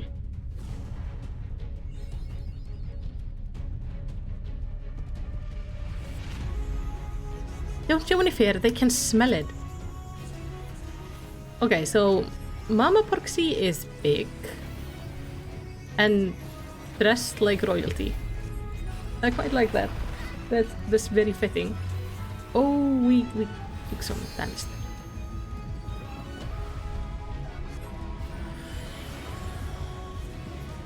I need to be here because he's gonna push me back. Yes. See, I can be good at dungeons sometimes.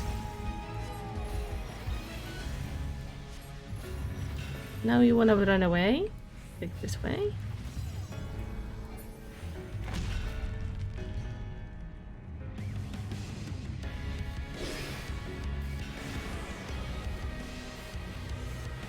Okay, take care you don't get sucked in.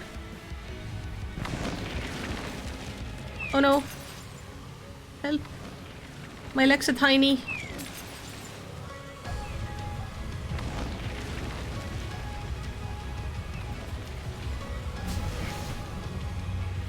Whew.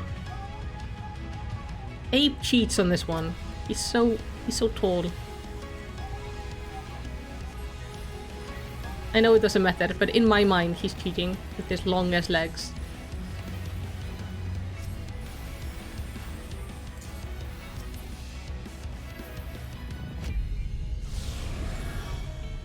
Oh, shoot. One thing that kind of surprised me is Master Matoya makes a proxy and it's in clothes.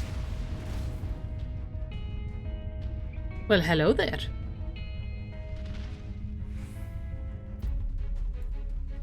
Okay, so C is like... Yeah.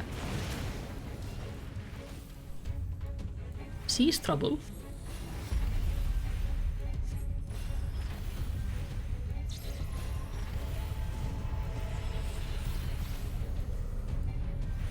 If you remember, when Alice was learning how to make these familiars, like, they are based on how you see them kind of in your mind's eye. So even if her Porksy picture was like really bad, she still made a perfectly like good Porksy because it's how she visualized it. So this means when Master Matoya thinks about a mama pig, she thinks about a pig dressed like Queen Elizabeth the First. that is interesting.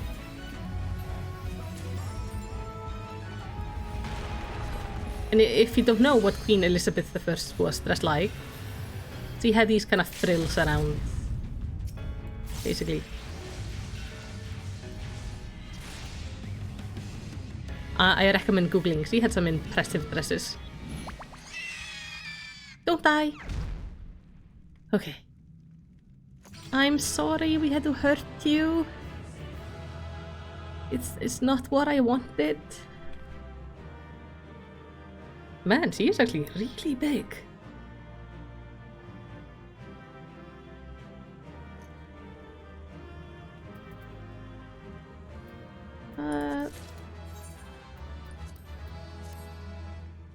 Look at her. She's so huge. Oh, and she's twitching. Oh, I hope you're gonna be okay. You're very cute. I like all the little details.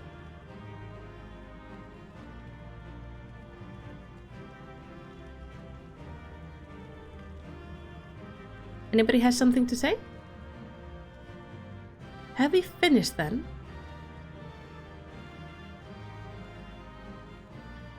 I'm gonna... She's twitching. Is that normal? I don't know. I guess it means she's not dead. Quite a fight she put up. Why did you not make one that's not hostile?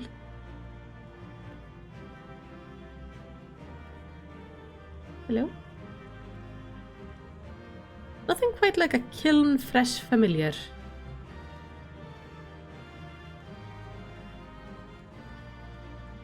I've never known familiar creation could be so rough. Yeah, me neither. Last time I saw it, it was all very friendly. It involved like drawing and just, you know, regular stuff. And not crafting it in a kiln and then fighting it.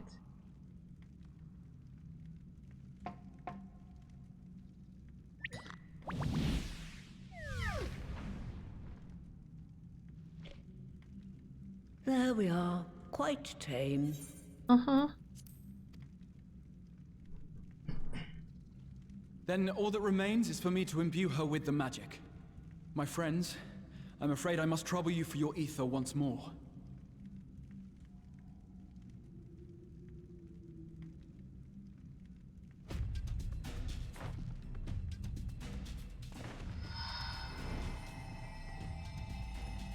Wait, why doesn't Istola help? Because then you could split it between 3 people and it would be far less exhausting.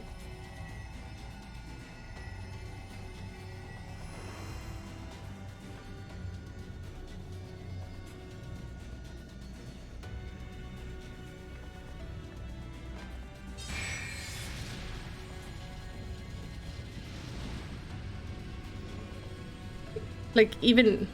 There's 5 of us here that could imbue him.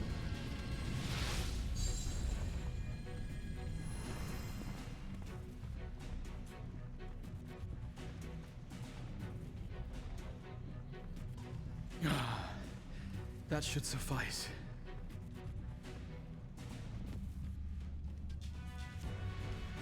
Good.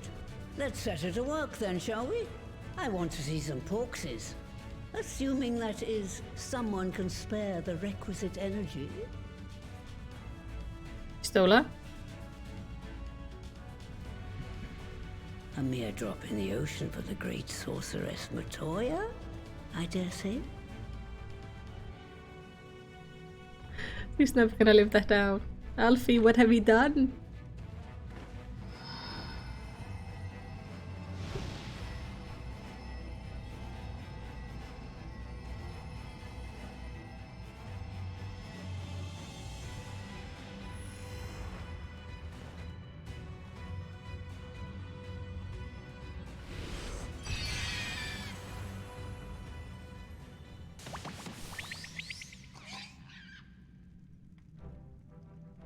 Excellent. Our very own litter of Angelos. And we can make as many more as we want, simply by providing the Mother Porksy with additional ether. I will require a moment before I try again. It's still hard work, but a damn sight more efficient than making them one by one. Thank you, Master Matoya. Everyone. We're a step closer to our goal. Distributed amongst the allied nations, they should do much to facilitate closer dialogue with the beast tribes. And given their present travails, I believe our friends in Limsa Laminsa should be the first beneficiaries. Yeah. Agreed. Though I must leave this errand to you. I doubt my legs will carry me out of the cave, much less to Vilbrand. Thank you for taking the lead in gathering the ingredients. I expect you would benefit from a rest too. Yeah, I'm good. In addition to the Porksies, I trust you've gained an inkling of how much effort goes into the creation of familiars. Or mayhap you attribute your struggles to old age. Jeez. If I said yes, would it persuade you to treat me like an adult? No. Not with that pertness, it wouldn't. Anyway, assuming you have no other favors to ask, I shall be leaving. It's kind of interesting when you look at the younger and older Archons. The younger Archons, all of them we've seen have the symbols on their neck. But then we have Matoya with her on the cheek, and Louisoix had like his stamped on his forehead. It's kind of interesting, like why they moved them. Also, why did they go from 1 mark to 2? Just something neat. Forgive me if this is a silly question, but of all creatures real and imagine, why choose a flying pig? Not that I dislike pigs, mind you. I don't know. Because impossible things happen when pigs fly? Given it was her first time making a Porksy, Master Matoya did a fine job, though she did have Angelo for inspiration. Lest you wonder, Master Matoya has returned to her cave with Histola. They are as peas in a pod, are they not? They are perfect for one another. You may now enter Matoya's relic with a trust. Alfino is eager to deliver the good tidings to Limsa Lominsa. Well then, my friend, let us return to Limsa Lominsa and deliver the good news to the Admiral. A word to the officer in Bulwark Hall should be sufficient to secure us audience. Sounds like a plan. He should be very happy and hopefully voice acted. I like the Admiral. He's very fun. Makes some great speeches. If I would pick a grand company again, I would go with the Admiral and the Maelstrom, but because I've already joined the Twin Adders and I've gotten quite far in it, then I can't be bothered to change until I finish all my achievements. And currently I'm in no rush with them. So many new bunny girls.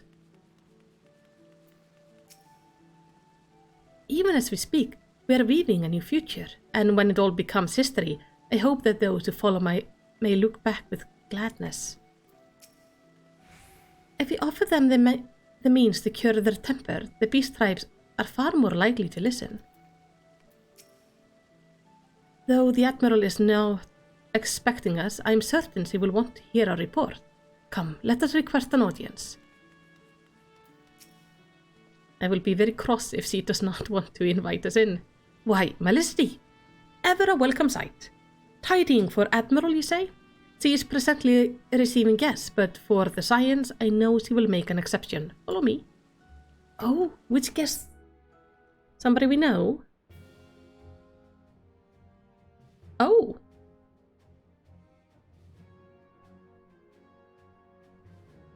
Interesting.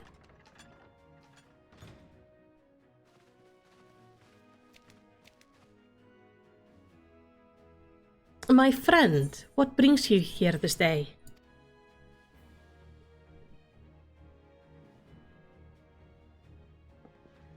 Is this true?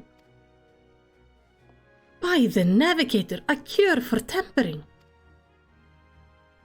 As often as I've been in awe of your science, I would not have thought it possible. And yet it is, Admiral. We have done it here in Limsa, and production of more familiars has already begun. You have my thanks, truly. This will do much to advance the cause of peace, yet I fear it will take more to close the rift twixt man and beastman. Maybe stop calling them beastman? Ah, even to speak thus divides us. Welcome as it is, a cure will not guarantee a reconciliation between our people. For though summoning and tempered may serve to fuel the conflict, they are but symptoms of it. If we are to resolve the primal problem once and for all, we must address the cause. We must strive for mutual understanding and find a way to leave our bloody past behind. Yeah. Let's stop calling them beastmen, to start with. It was I who moved the Alliance to renew its push for peace. Since our ancestor came to these shores some 7 centuries past, we Lominsians have been at odds with those who shared our island home. Because you invaded their home. You know. Save for a brief moment of cooperation with the kobolds, our history has been one of nigh constant territorial squabbling.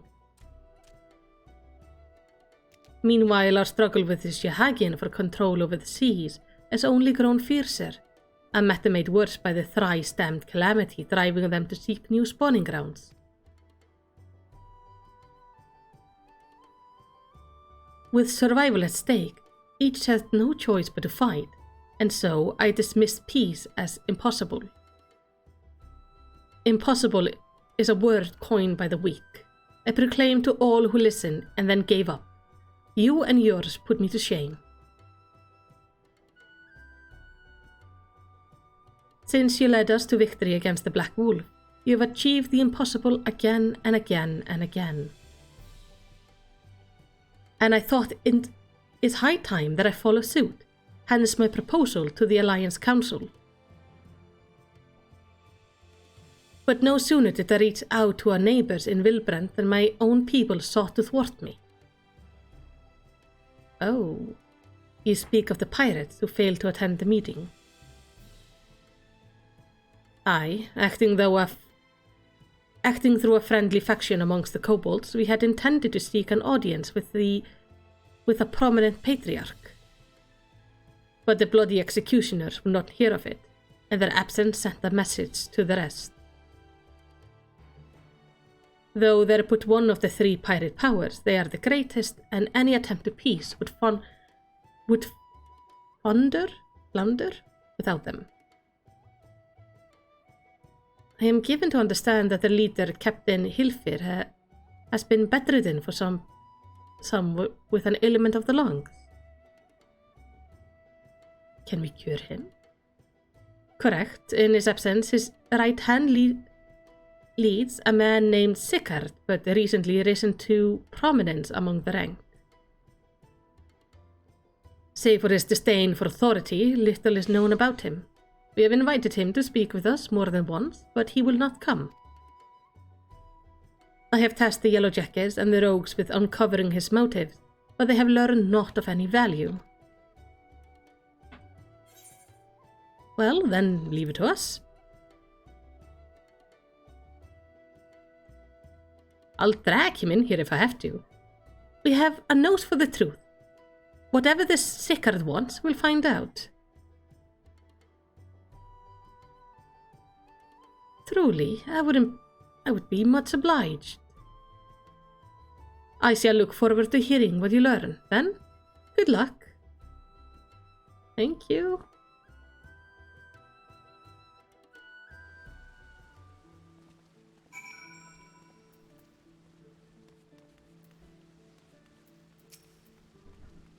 I know not of this city save that I've read or heard in passing, so in this matter I will follow your lead. The Admiral is right. The cause of the conflict needs to be addressed. We'll do what we can to ease the way, but it ultimately falls to the Lamintians to make peace with their neighbors. By way of first step, I suggest we split up and make inquiries around town. Someone must know of the Sickard. If you could approach the pirates, Melicity, the rest of us will seek out merchant and adventurers. I am on pirate duty? Fair enough. Leaders of the pirate powers are upstairs, if I remember correctly. At least some of them.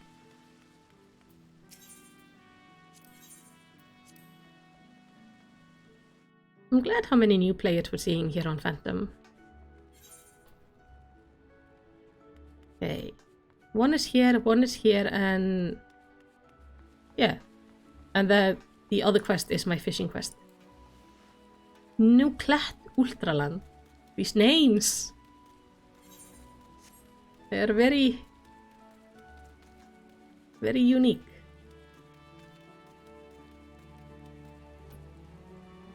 Okay, one leader is here. That's the... yeah, Rosven. You want to know about Sickard? He's a wily bugger, is what he is. Found some clever way to make coin, they say, and traded it for Money Skate's place of Oil Hill Side. There was a time we raised the executioners for our picks of the Empire's fleet, but the Garleans are gone, and days with them. Owing to which all of us had to look for other ways to make ends meet, with the jumped up pillars, rat sicklers lending, the dusiest, whatever it may be.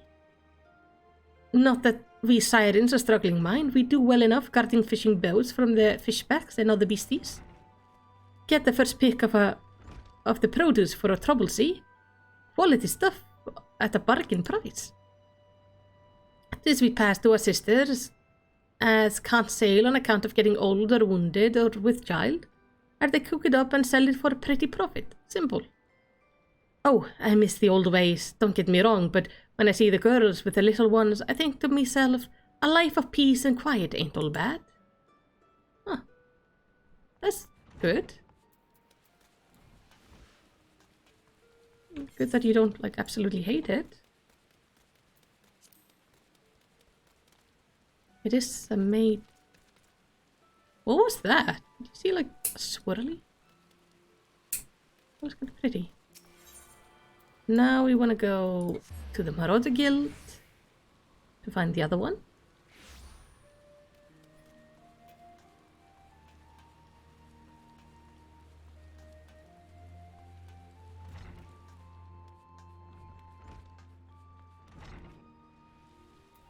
I like this guy, because he's actually a Scarpian. Curious about Sickard, are you? As am I, my friend, as am I. Sadly, I know nothing of the man save the bloody executioners experienced a marked improvement in their fortunes after his promotion. Quite how he achieved this is a matter of some debate. As you know, the Limsa Lominsa permits us to attack only Garlean vessels, yet these have all but vanished from the sea since the Empire turned in upon itself. In order to adapt, we Krakens have taken to trading with the East, but the executioners are less forward-looking. I cannot imagine they would willingly abandon the old ways. So how, then, are they lining their coffers? Whatever the secret, they are not likely to share it with their rivals. But mayhap you will have more luck? Maybe. it kind of sounds like problem. That's what it sounds like. So they are probably pirating somewhere, but it's just a matter of where.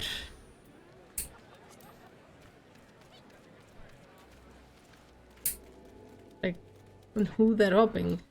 Because people would have probably said something, like Ulda and the others, if they were robbing them. I see. Everyone has returned now. Who would like to go first? I'll go first. I don't know where they are, but they're very shady. Something's up. So, just as their imperial prey began to disappear, Sigurd turned the executioner's fortunes around with a mysterious new source of income. Whatever it is nothing to scoff at. According to a tavern keeper I spoke to, the crew have been indulging themselves as never before. But no amount of drink seems to loosen the tongues as how they're coming by the coin. For my part, I spoke with a reporter from the Harbour Herald. The publication has been investigating the secret of the executioner's good fortune and making little headway.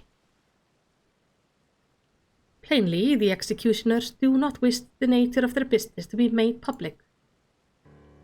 And I think I may know why.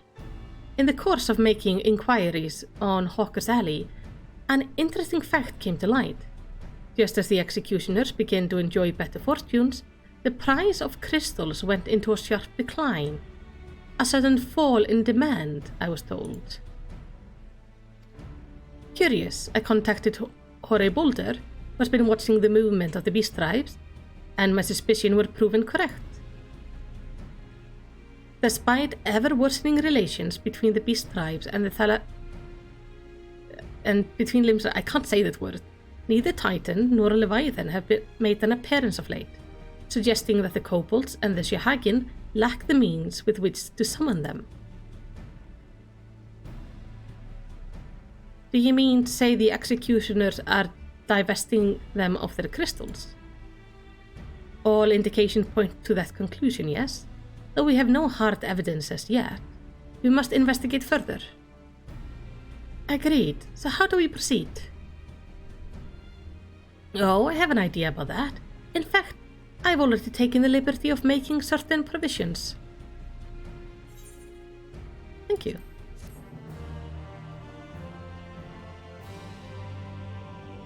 So, they have the crystals. If Alphino's theory proves well-founded, it would go some way to explaining the executioner's vehement opposition to peace. Yeah, if they have all the crystals and then maybe want to sell them for great profit. Do you remember how Alphino pretended to be some manner of merchant to infiltrate Yulmore? Well, I bet you 10 gills he's about to reprise that role. Alphino has the look of a man with a plan. During my inquiries, a disgruntled merchant informed me that the wholesaler of crystals had recently arrived in Limsolaminsa, offering wares at a price far undercutting the competition. After asking around, I was able to gain an introduction and will shortly pose as a potential buyer, in a bid to establish the crystal provenance. The man is due to be at Oscorn Embrace in Lowellanoska shortly. I suggest we make our way there at once. Alright.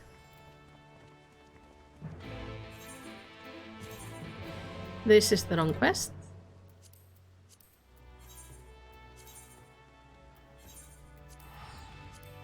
So,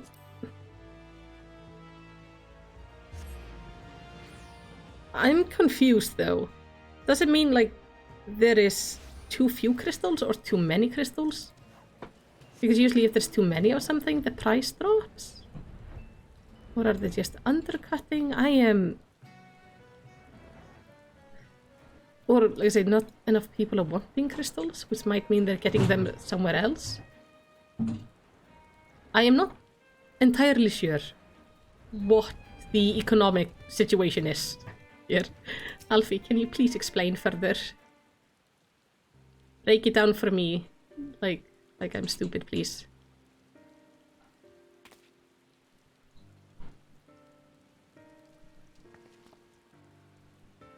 That appears to be our merchant. Wish me luck. Wait, if he truly is in league with the bloody executioners, he will surely be wary of those allied to the Admiral. The science, not least of all. Compared to yours and malicities, mine is an unfamiliar face. Let me play the role of the buyer. Raha is right, and even if you aren't recognized on sight, you look too genteel to be mixing with society underbelly. Genteel? Very well, I leave it to you, Raha.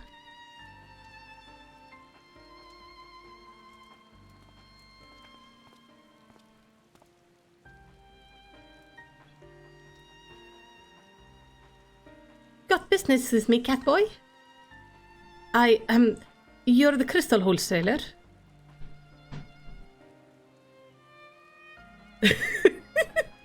No, there I am, but you are no merchant. So what do you want the crystals for?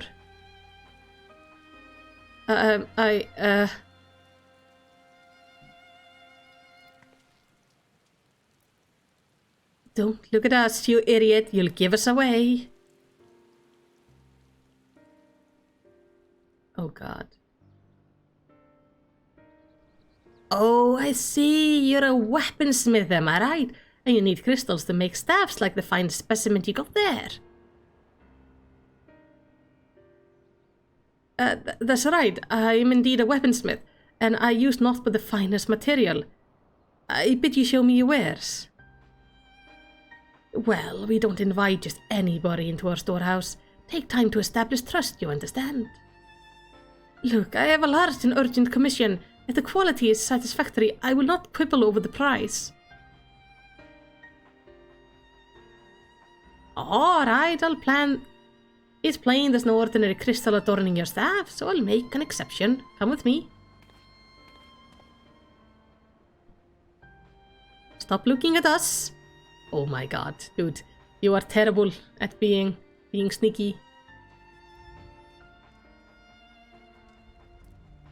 It seems to be working. Let's follow them.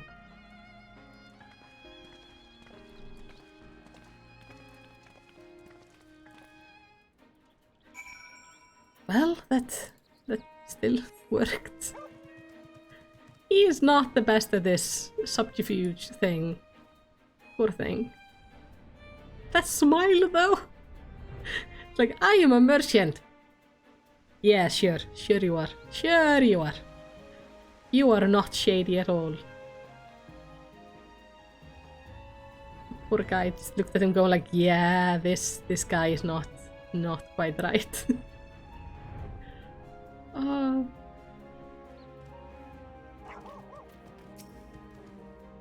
Given how long he spent playing the Crystal Exarch, you think Raha would be a better actor. Honestly, if I hadn't been for the staff, we must remember to thank Tataru. They went into the tunnel, quietly now.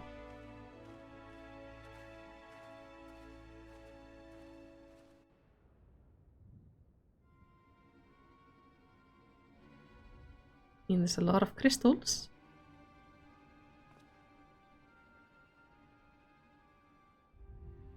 Weren't the bloody executioners the one with the red, no, the blue tattoo on their faces?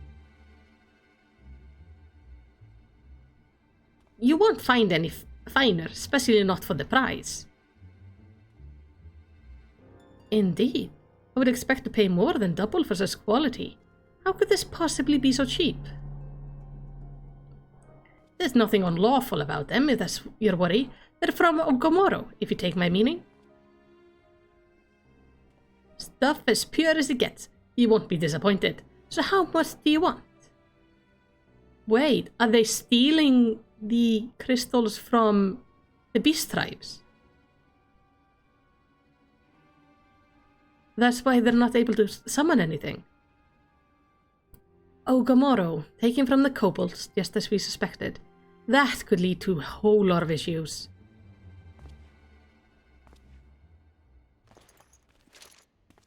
That's enough. Shut your gobs and turn around slowly.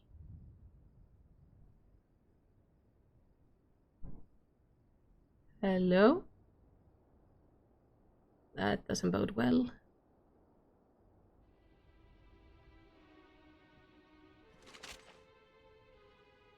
I'm Sickert, acting captain of the Bloody Executioners.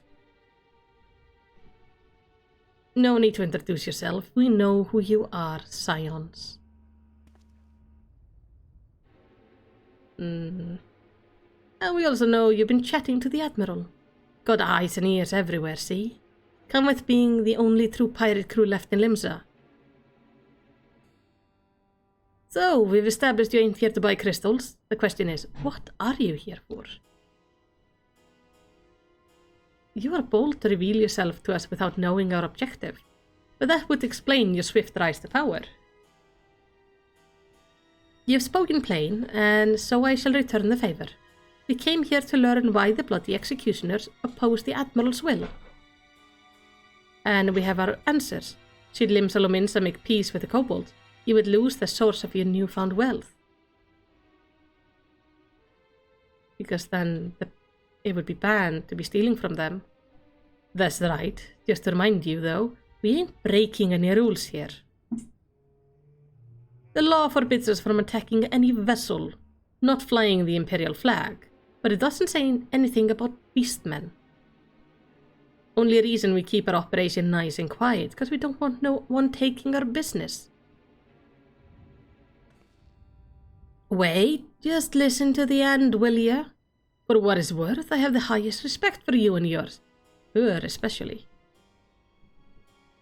While the Maelstrom were worrying about dirtying their fancy red globbers, you lot stormed to Gomorrow and battered Bleeding Titan himself. Raise a mug to you when I heard the news. And now we're following in your footsteps, making sure the beastmen never summon their stinging gods again.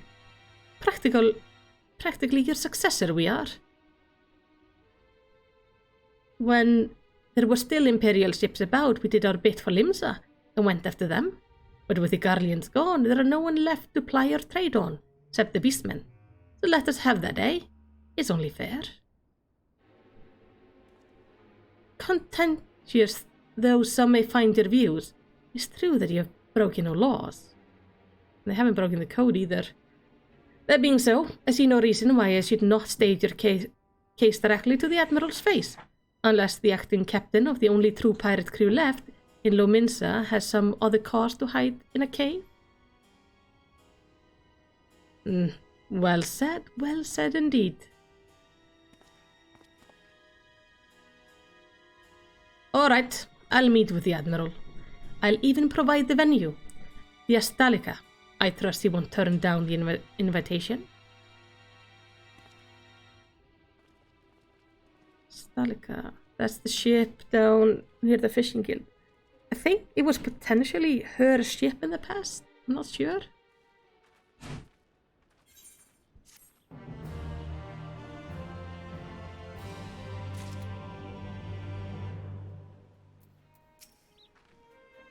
I don't know about you, but it was all I could do to stop myself punching Sickert in the smirking face when he opened his mouth. Wait, I want to hear from Gratia. Though I have some passing knowledge of prior events, I am yet ill-qualified to meddle in Lominsian affairs. It was not my place to argue with Sickert, much as I would have liked to. Nay, it's for the Admiral to deal with him and the Bloody Executioners both. By bringing them to the negotiation table, we have played our parts. Alfina was keen to report back to the Admiral. I thought myself the hunter, but it turns out I was the prey. A timely reminder that the pirate power of Limsa Lominsa are not to be trifled with. But all's well that ends well. Gratia's timely provocation had the desired effect, and Sickert has agreed to a meeting. Let us hurry back to Limsa Lominsa and pass on invitation to the Admiral. That's the wrong place. Which is nice, at least they're gonna talk. But I don't think they're gonna agree to actually making peace with the Beastmen, which is what we kinda need to do. Because if we look at the first, there we could see what we would call the Beast tribes just working with everybody else. There's nothing that really makes them that different. Like, their culture is a little bit different, but it's no more different than if you look at the culture of the Mikote, basically. Melicity, Your companions have already reported to the command room. Will you be joining them? Yes.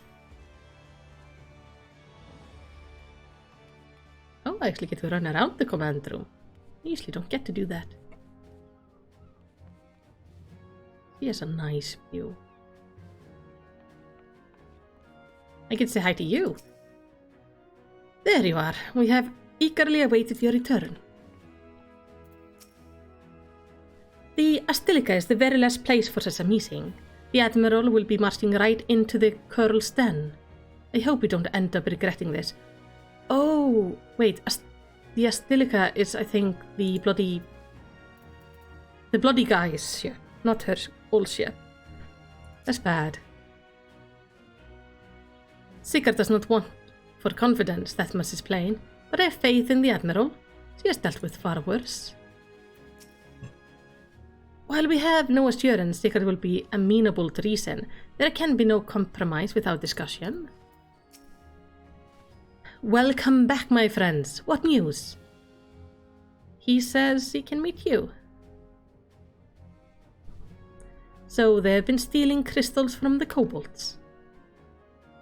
My thanks for solving the mystery and securing a meeting besides. Suffice to say, I accept Sigurd's invitation, and I will have you join me as my guest. The future of Limsa hangs upon the outcome of this meeting, and I would have the Scion present to bear witness. That sounds like a plan. It also allows us to protect you if everything goes tits up, which it might definitely do.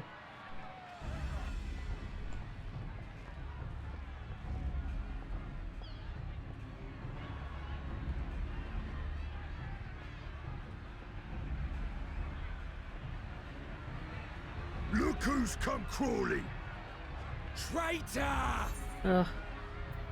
You can shove your piece!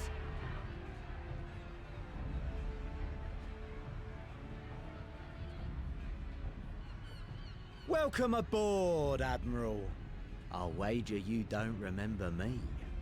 Sigurd, acting captain of the bloody executioners, at your service. He should remember you from somewhere. 'Twas kind of you to invite us. Now, if Captain Hilfear has a message for me, I bid you speak it. We have just the one demand. That you forget this bilge about making peace with the beastmen.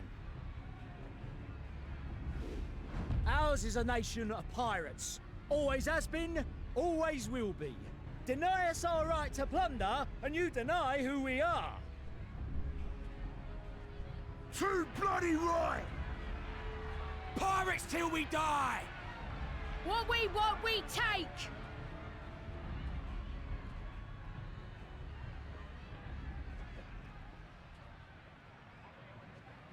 Piracy has no place in our future. What'd she say? Pirates have no place. Our nation has prospered through piracy, 'tis true. Yet it is but one part of our long and storied history. Centuries ago, our ancestors led a failed rebellion and were driven from their homes with little more than the shirts on their backs. In fear of their lives, they sailed south until they came to these shores. Finding the land occupied by kobolds, however, they were forced to turn to piracy in order to survive. And survive they did. But not so long ago, when the Empire threatened to crush everything we'd built, we set aside piracy and joined hands with our neighbors. This too was in order to survive. And survive we did.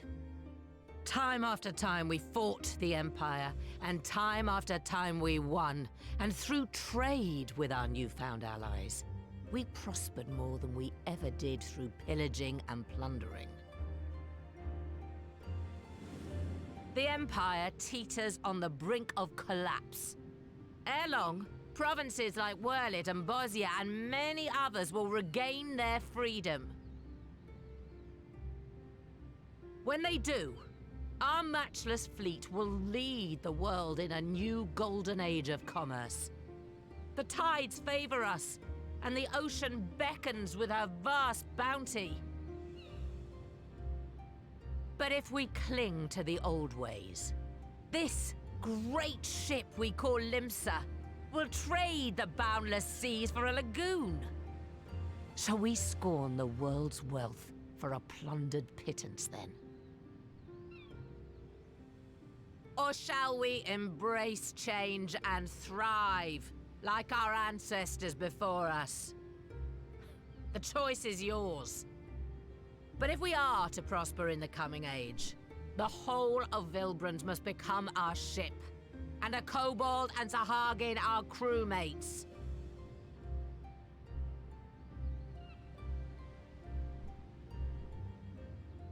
Rousing words. Might even be some truth in them. But pirating's all we've ever known. And we ain't about to give it up just 'cause you say so.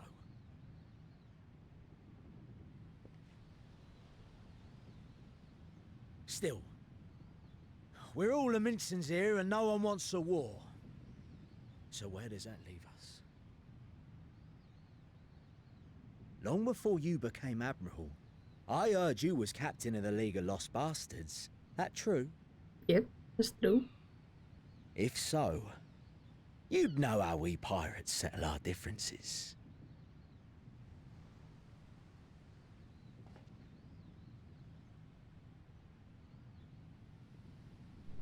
A duel.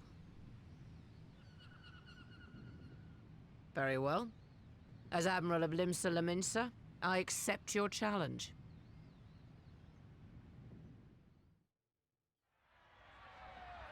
How is...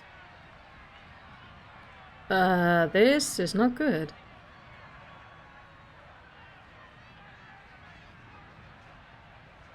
He's smiling like he's about to cheat.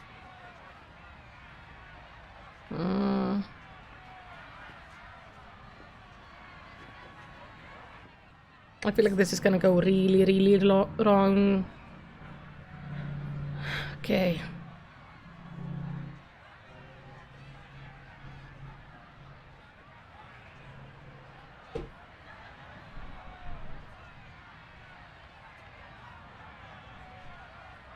Nine, 10,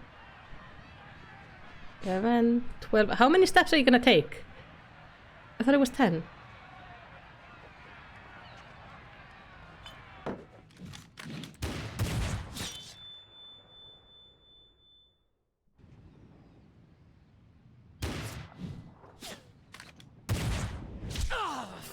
Ooh. This ain't over! Not till one of us is dead! Finish the job! Or I will!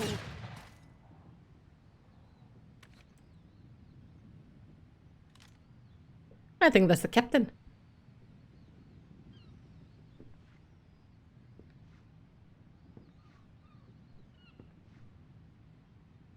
It's the captain! Captain Elfir! Ye fool! 'Twas over afore it began.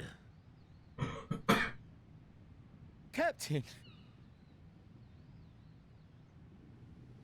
Seems the whelps have been yapping while their master was abed.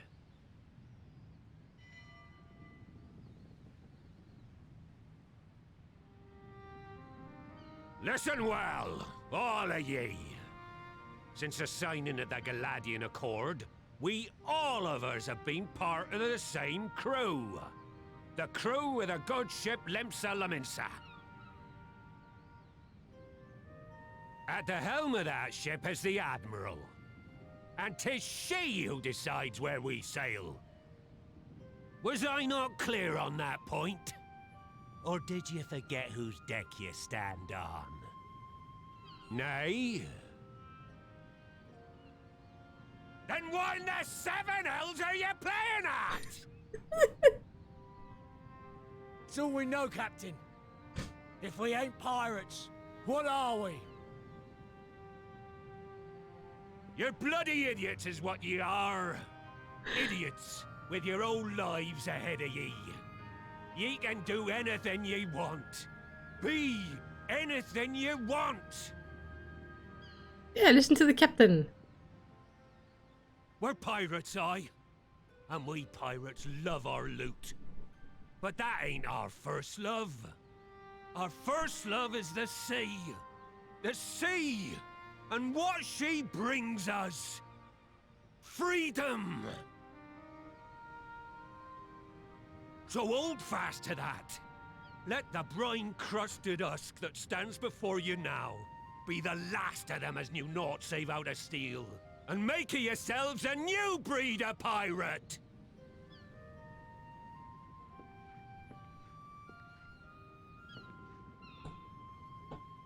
Lad, I made ye me right hand cause I saw something in ye. And I still do. You have the makings of a captain.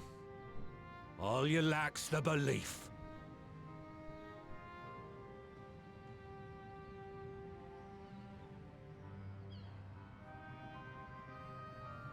Well now, it seems we're of one mind after all. Apologies for the misunderstanding, Admiral. We're with ye, wherever ye be headed. Nice. You have my thanks, Hilfir. This went way better than I expected. Ooh. Would you like some healing? I am a really good healer. Your choice of dueling pistol did not escape my notice. Good old Annihilator. Ender of many a proud pirate's voyage.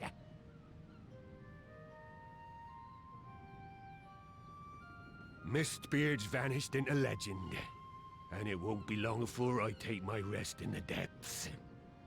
Yet be that as it may, the old ways can only truly die when we've dealt the Empire the telling blow. There'll be stormy seas ahead, no doubt. But I'm trusting ye to steer us through to the other side.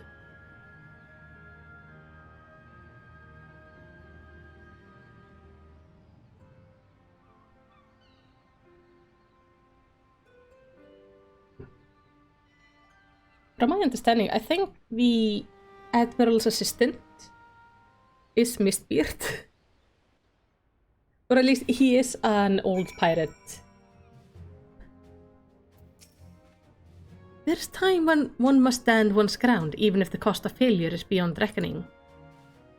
The Admiral did just that, and I have nothing but respect for her. As she continues to steer her nation through this period of transition, I pray the navigators will see fit to fill her sails.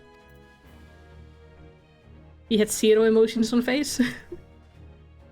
When the discussion gave way to a duel, I feared that what might unfold, yet only a fool would underestimate the Admiral, as Sickar soon discovered.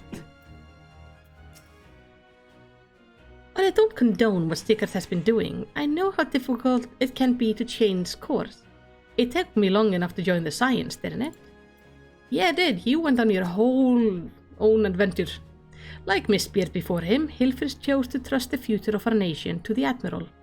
That was the moment, I believe, that the good ship Limsa Lominsa finally embarked upon her new cause. So maybe it's not Mistbeard? Though I had anticipated a duel, I did not foresee that Hilfer would intervene. But full glad am I that he did. It would have been a shame to kill the boy. Instead, the whelp has learned a valuable lesson, and we have made peace among ourselves. All that remains is to do likewise with our neighbors. Yeah, there's like a whole there's like a whole thing in the history of Limsa Lominsa. They're fascinating. Surprisingly violent. My inventory is getting like really full. Gonna add this to Katla. Talking about Katla, I would very much like if she could maybe stand somewhere else. Hey, what the? Nei, láttu kjört. Hvað er hér? She's standing under her bed, like in a really awkward position. I don't know what she wants right now.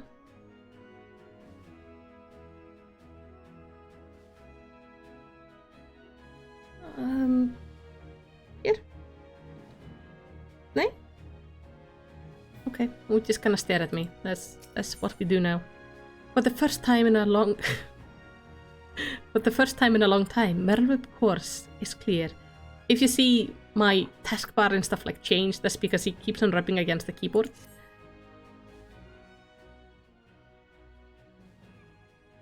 Now, I need hardly tell you, but any attempt to negotiate with the tribes is doomed to fail unless their minds can first be wrested from the grip of their gods. What is that here? And so in the meeting we seek to arrange with the kobolds, I would have you free their leader of Titan's influence. Leave it to us. We will open his ears to reason.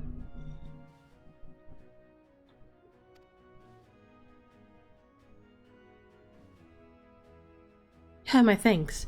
Ere we proceed, there is something you should know. Some 50 years passed when the Sahagin swarmed at our hulls in ever greater numbers. Limsa entered into a covenant with the kobolds. Oh. 2 men shall go to the bounty of the sea, 2 kobolds shall go to the bounty of the land. An ostensibly equitable arrangement, conspicuously lacking in detail. And conspicuously lacking the third beast tribe, like the third people who live here. I, inadvertently or not, the wording was ambiguous, and we took advantage of it, moving in to claim the northern reach of Lanoska, which the kobold believed theirs. Bloodshed followed, then bloodshed to answer the bloodshed, and on it went, till every ilm of Ilbrand bore the stain of our conflict. It is not history, you understand, it's the present, fresh and raw, and with their kindred's blood yet on our hands, we will struggle to regain the kobold's trust, even should we cure their tempers. Admiral, you speak of obstacles we are like to encounter at the meeting, but as things stand, I see no reason why the kobolds would agree to a meeting in the first place. Good point. And so we must provide a reason. I will restore their stolen crystals to them and personally deliver the cargo along with my apologies. Oh, that's actually a good thing. Wait, they would welcome us into their midst, not to speak of peace, but to have you at their mercy. Aye, and given the wealth of crystal we bring, I'll wager they will attempt to summon Titan there and then. Meaning a high priest would need to be present, to whom we could administer the cure. Precisely. He is the fish I would catch. But he will not be alone. Nay, he will have guards on hand, and they will lay down their lives to protect him. Yet, a single death on the kobold side would jeopardize our chance at peace, and there my venture founders. Isn't it flounders? Yet it need not. What if we were to employ the Conqueror's chain? Though we still have to weaken the kobolds, it would allow us to subdue them without inflicting lasting harm. The artifact Mispirit used to take goods and not life? Aye, that would serve well done. That would serve. Well done, Marshal.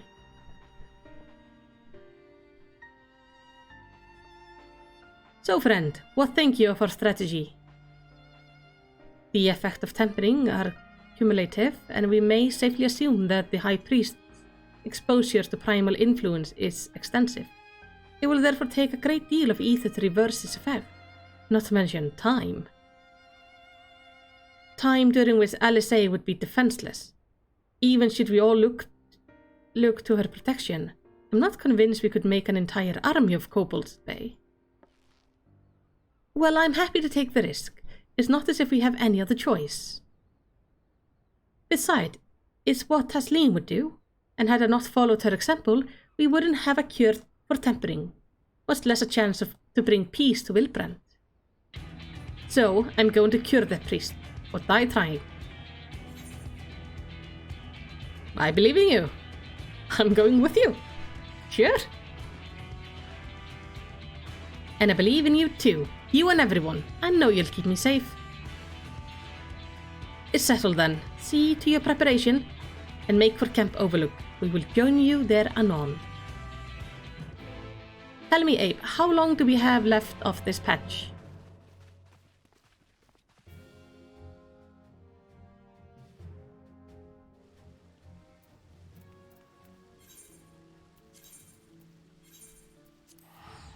Because I have like half an hour to 40 minutes left of streaming time today. 45 minutes to an hour max? Okay, I can push that.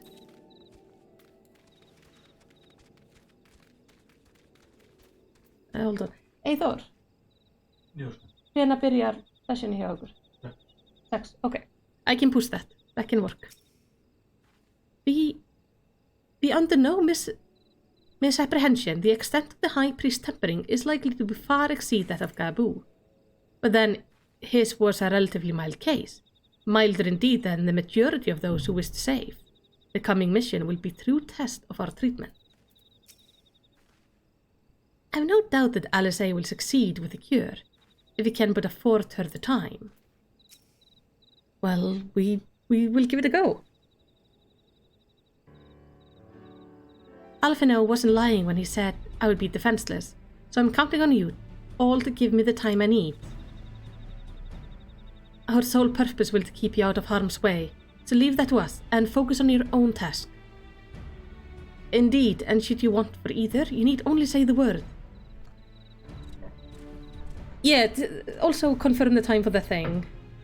Gabu, did you follow us here? There's something important I want to say to the High Priest. Express state. Say, please, let me come with you, please.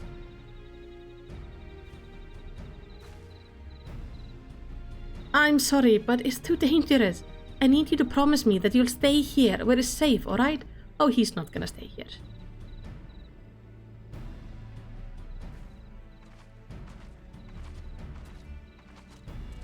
My apologies for the wait. It took time, but we have secured our audience. All unfolded as expected. At the mention of my returning their crystal in person, the couple suddenly remembered how keen they were to be reconciled. And so, in the glorious spirit of cooperation, we are to receive by Patriarch Sada of the Second Order, who awaits our pleasure in the navel. If you are ready, let us proceed to Ukamaro Mines at once. Alright. To the navel then. Let's hope this goes well. Because I can see this going terribly wrong.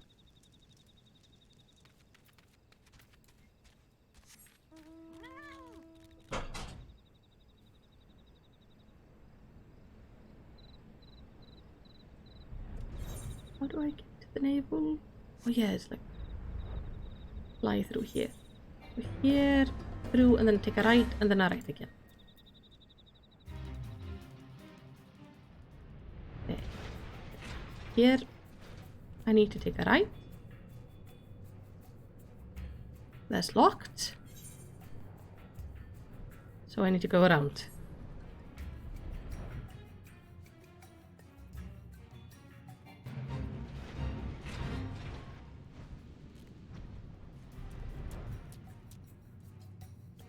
And here. The thing is in 34 minutes, you say? Well, I'll be damned.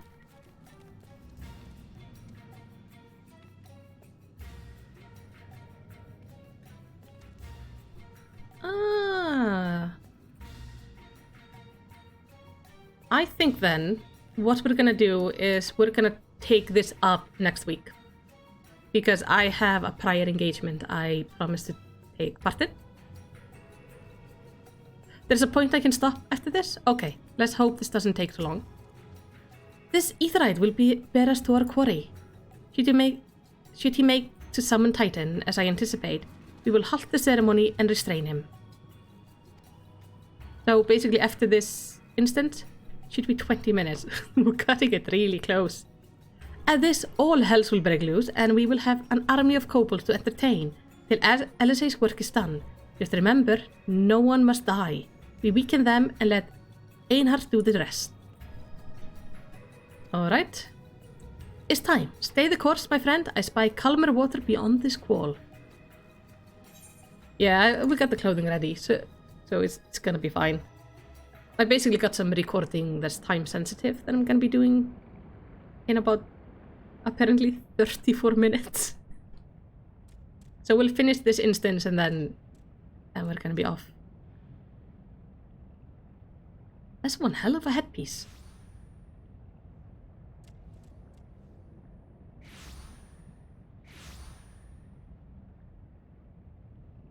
And there's the crystal and Gabu's parents, I think.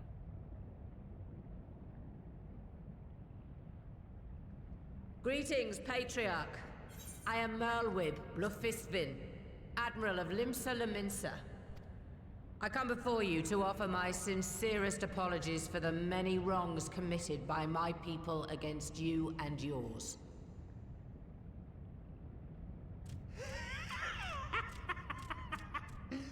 You were foolish to come here. Stupid, unwise, foolish.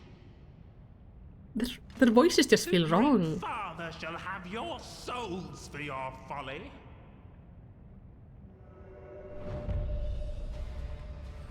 Aye, just as we thought.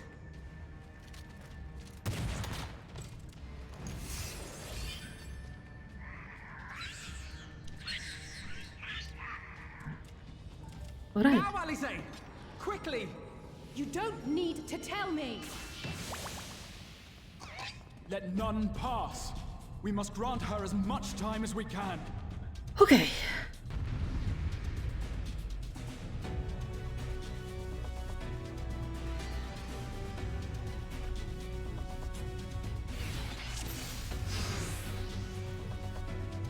So... okay, she's beginning the incantation. The girl seeks to harm the Patriarch with wild magic. Kill her! Slaughter! Slay! Kill! We must protect Alize!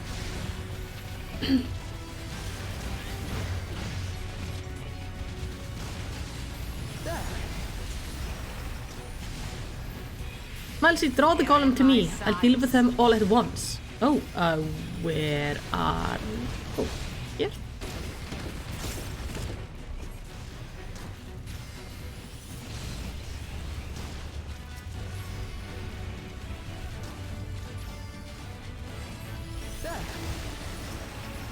You're in my sights.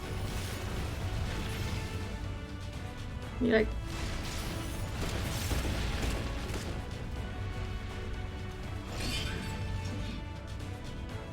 okay, these guys are all fastened. Yes, it's ready. Go on, Angelo.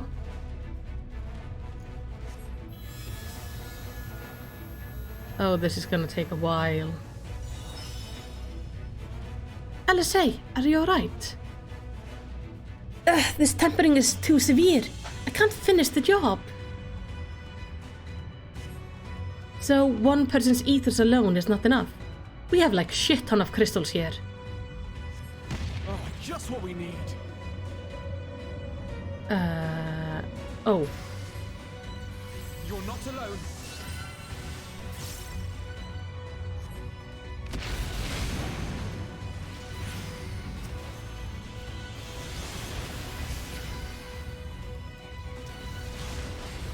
There. Oh, it's Graha who keeps on saying there.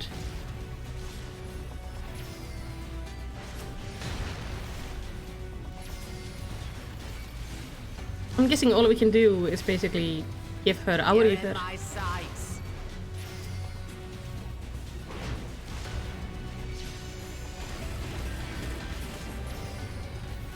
Alphino, let us lend Alice our ether.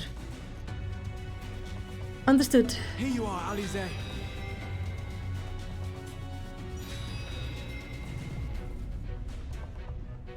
Thanks, you two. I'll give it another try. Oh shit, bombs.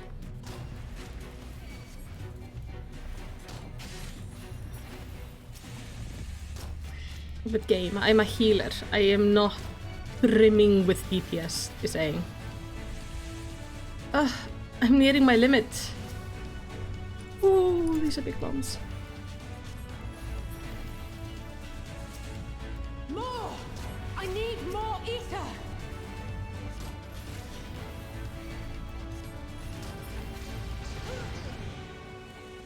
Oh, shoot.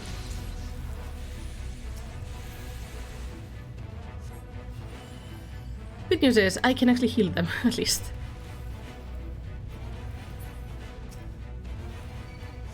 So where I fail in doing the damage, I can keep people alive.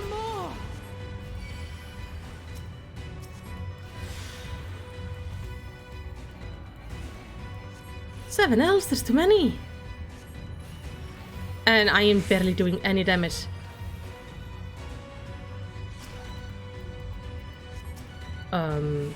You might need some healing, buddy.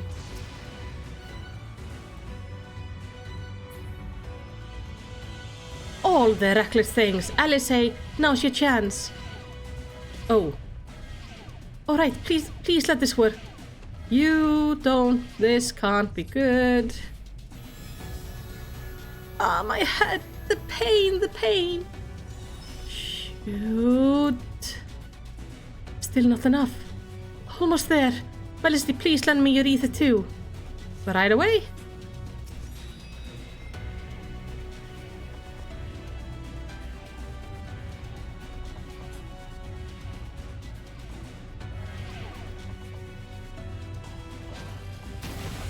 Whew. Get that now, girl. Finish. Done. Worth it. Oh, Admiral, you don't have very good health. I don't like this. I made my decision before I came here. No matter what it cost me, Limsa will have peace. Okay, she's still alive. Slay the last one. Exterminate. Destroy. Slay.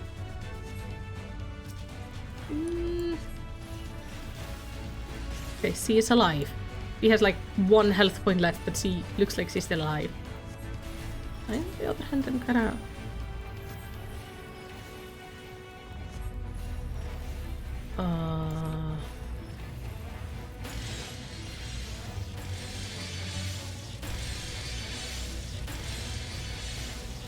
Ooh, let's just move out of that.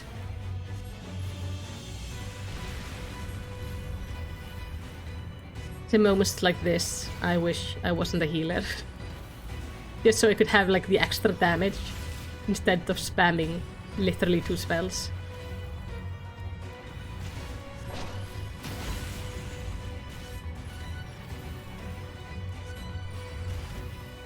Oh.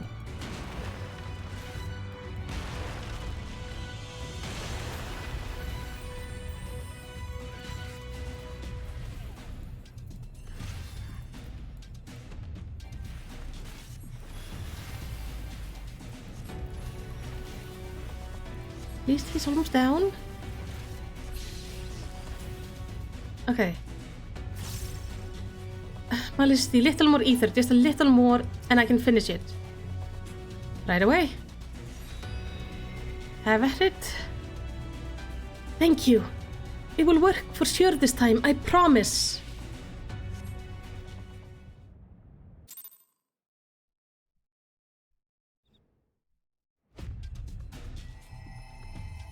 Yes, this will do. Here I go.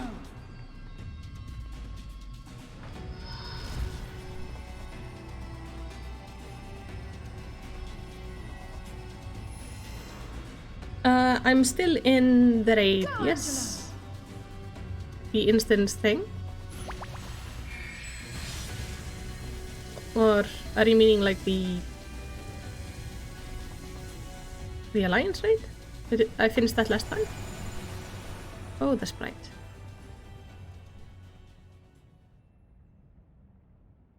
So...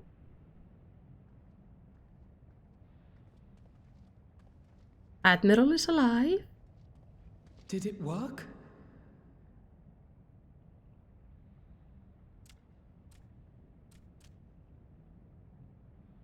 What?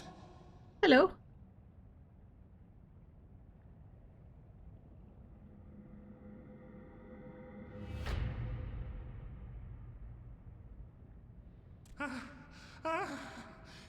What is the meaning of this? I'm sorry, but they died by your hand. You sacrificed them to summon Titan.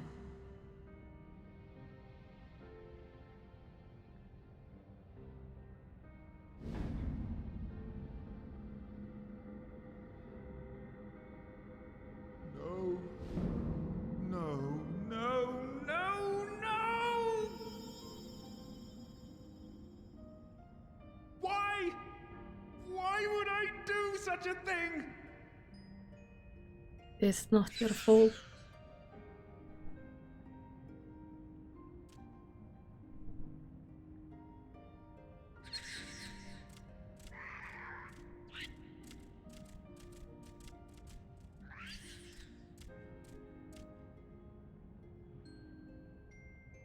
Would that there were a cure for the victims of the Tempered.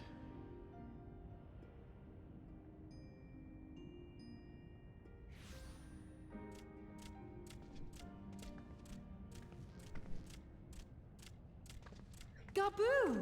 What are you doing here?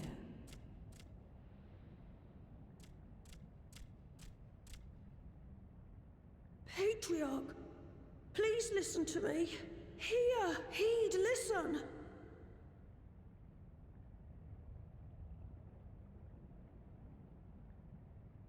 The Great Father we have been summoning is false. He only hurts us and those we love. For a long time, his voice filled my mind. It told me to do terrible things. Awful, unspeakable, terrible things. But I didn't give in to it, and you mustn't either. There's been too much pain already, so please, end the suffering.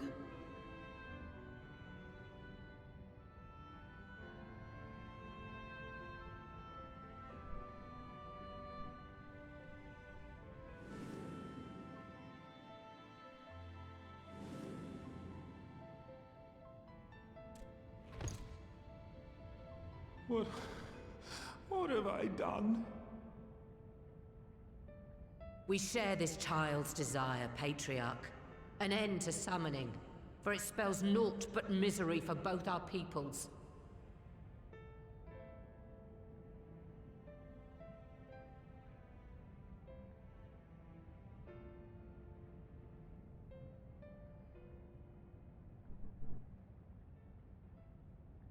For many long years, man and kobold have feuded over territory, pillaging and perishing for the earth beneath our feet. It may be said that we fought to survive, but what we have sown in blood, we have reaped in suffering, and it cannot go on. I would see us set aside the past and work together for peace.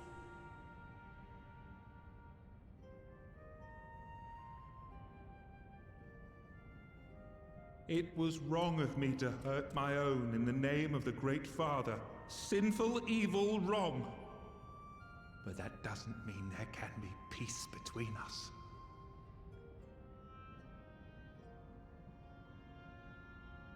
Men cannot be trusted. The bounty of the land was to be ours, and yours the bounty of the sea. But you broke the pact. Violated, breached, broke. Unready as we were, what choice had we but to call upon the Divine to rid ourselves of your tyranny?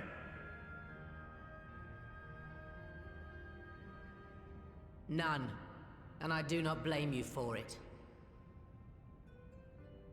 In violation of the spirit, if not the letter of the pact, we took your lands for our own. The fault lies wholly with us. On behalf of all Laminsons, I offer you my humblest apology. I pray you'll find it in your heart to accept it.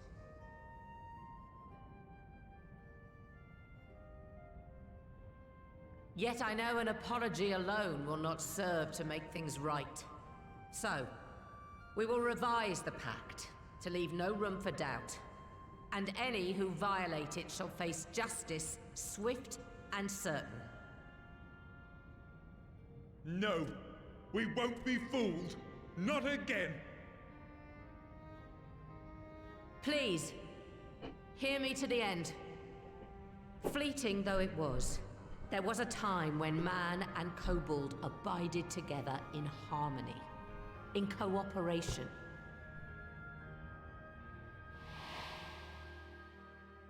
In those days, your people shared the secrets of smelting.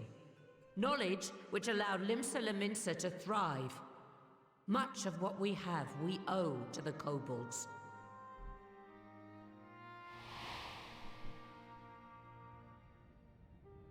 And so, for the good of all who dwell on this isle, I wish to make you an offer. We will bear your people's wares to every corner of the world, and trade them in your stead. In return, we will bring you the bounty, not only of the sea, but lands both near and far. Whatever you desire, the Navigator as my witness, you shall have it.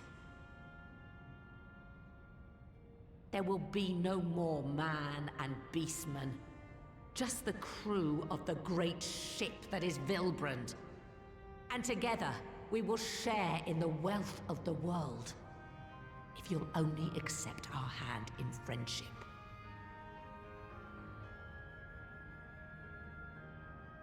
We want to believe you. We truly do. But we believed you before and you betrayed us. Fooled, deceived, betrayed us! There are bad men, it's true. But there are also good ones. And the ones before you are the best of them. They were always kind to me. Caring, nice, kind, and I trust them with my life.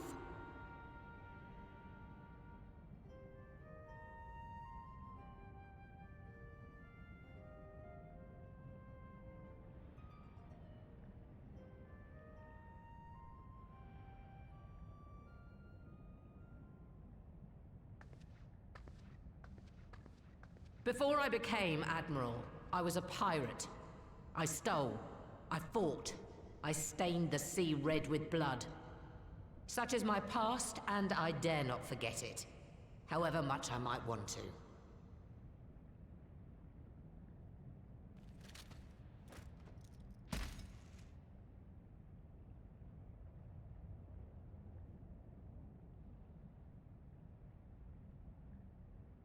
That is death penalty. The pistol I used to pass judgment on my own sire when he fell thrall to Leviathan and betrayed his comrades. It's loaded. If you were to point it at my head and pull the trigger, I would most assuredly die.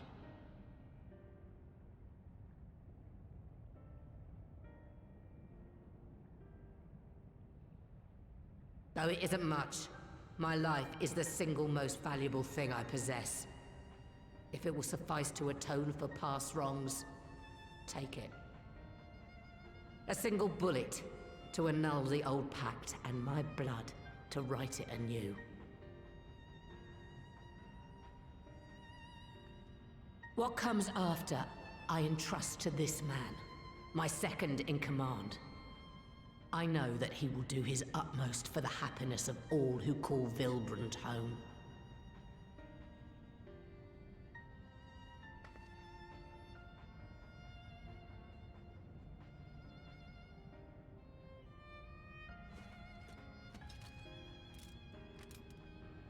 Please don't kill her.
Jeez.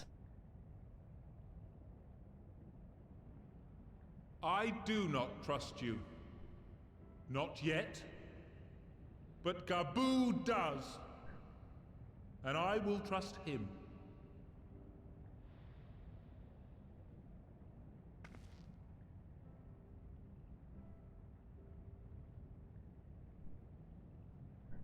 This is good, because this is not the time for Limsa Lominsa to change leaders. We want you to know that we respect your faith.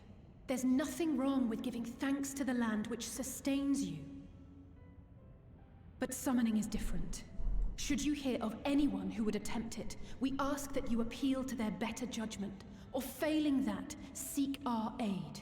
We're always ready to help. Many and more of my brethren are yet enthralled to the Great Father, just as I was. If you could free them too, I would be grateful. Appreciative, thankful, grateful.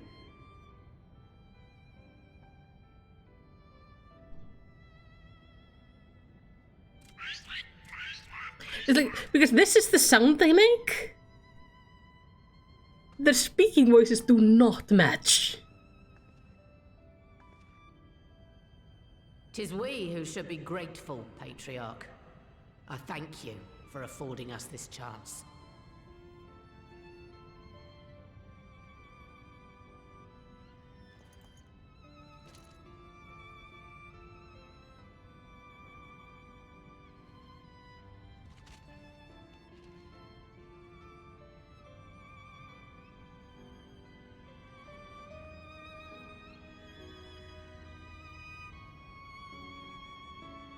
Okay, Abe says 12 minutes left, will be super short but all good. Okay.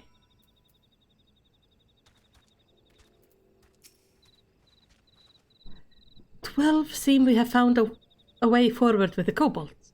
Next we will help the Second Order to free their tempered brethren from thraldom. There is far from the only order, of course, and it will take no small amount of time and effort to reach the rest. But reach them we will, however long it takes. Yeah, those are kobolds. I would say that I was in your debt, but that has long been true. So instead, I would say thank you for helping us to plot a new course, not only for Limsa Lominsa, but all of Eorzea. Happy to help. Abe, how many more quests do I have to do before I can stop? Because we have 10 minutes.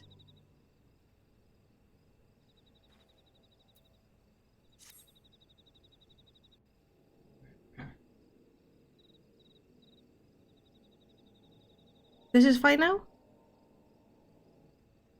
Okay. Right. We'll finish then the Let's return cinematic to the Rising and... Stones.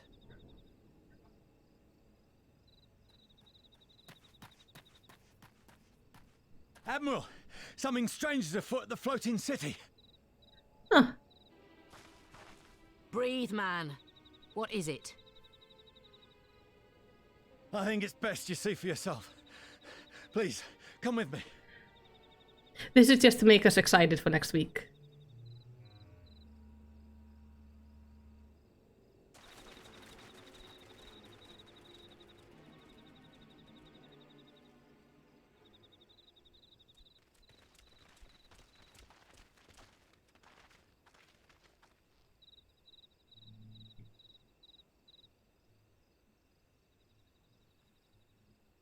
What in the world is that?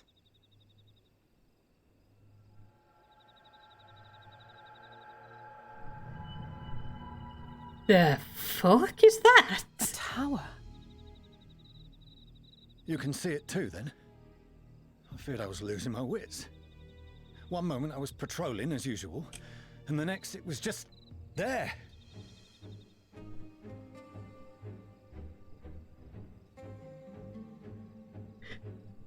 This is messed up. Yes? This is she. I am. I'm looking at it. It's kind of hard to miss. What? Understood. Send the Elder Seedseer my regards. Oh, are you saying there are more of these?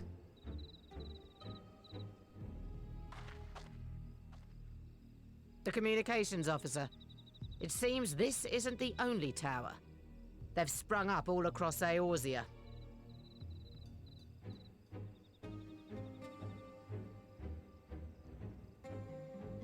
Nothing more is known, only that they appear to be of Garlean construction.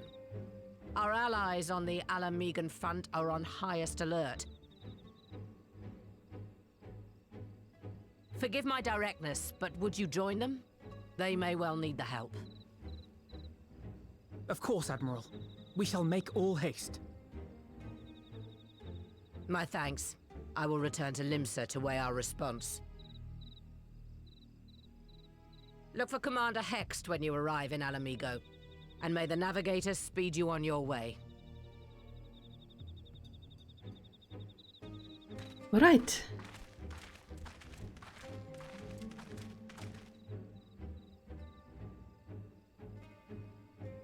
That's a development. Well then, this is what we're gonna deal with the next week. Ooh. But now, thank you so much for being here. I have to jump off because in about 6 minutes I have to be ready for another recording thing. So yeah, that's definitely like pulsating, and this thing is definitely not normal. Anyway, thank you so much for being here. I hope to see you next Friday where we play Madison, and next Sunday when we go deal with whatever that is. But for now, thank you so much for being here, and I hope you have a lovely day. Bye bye!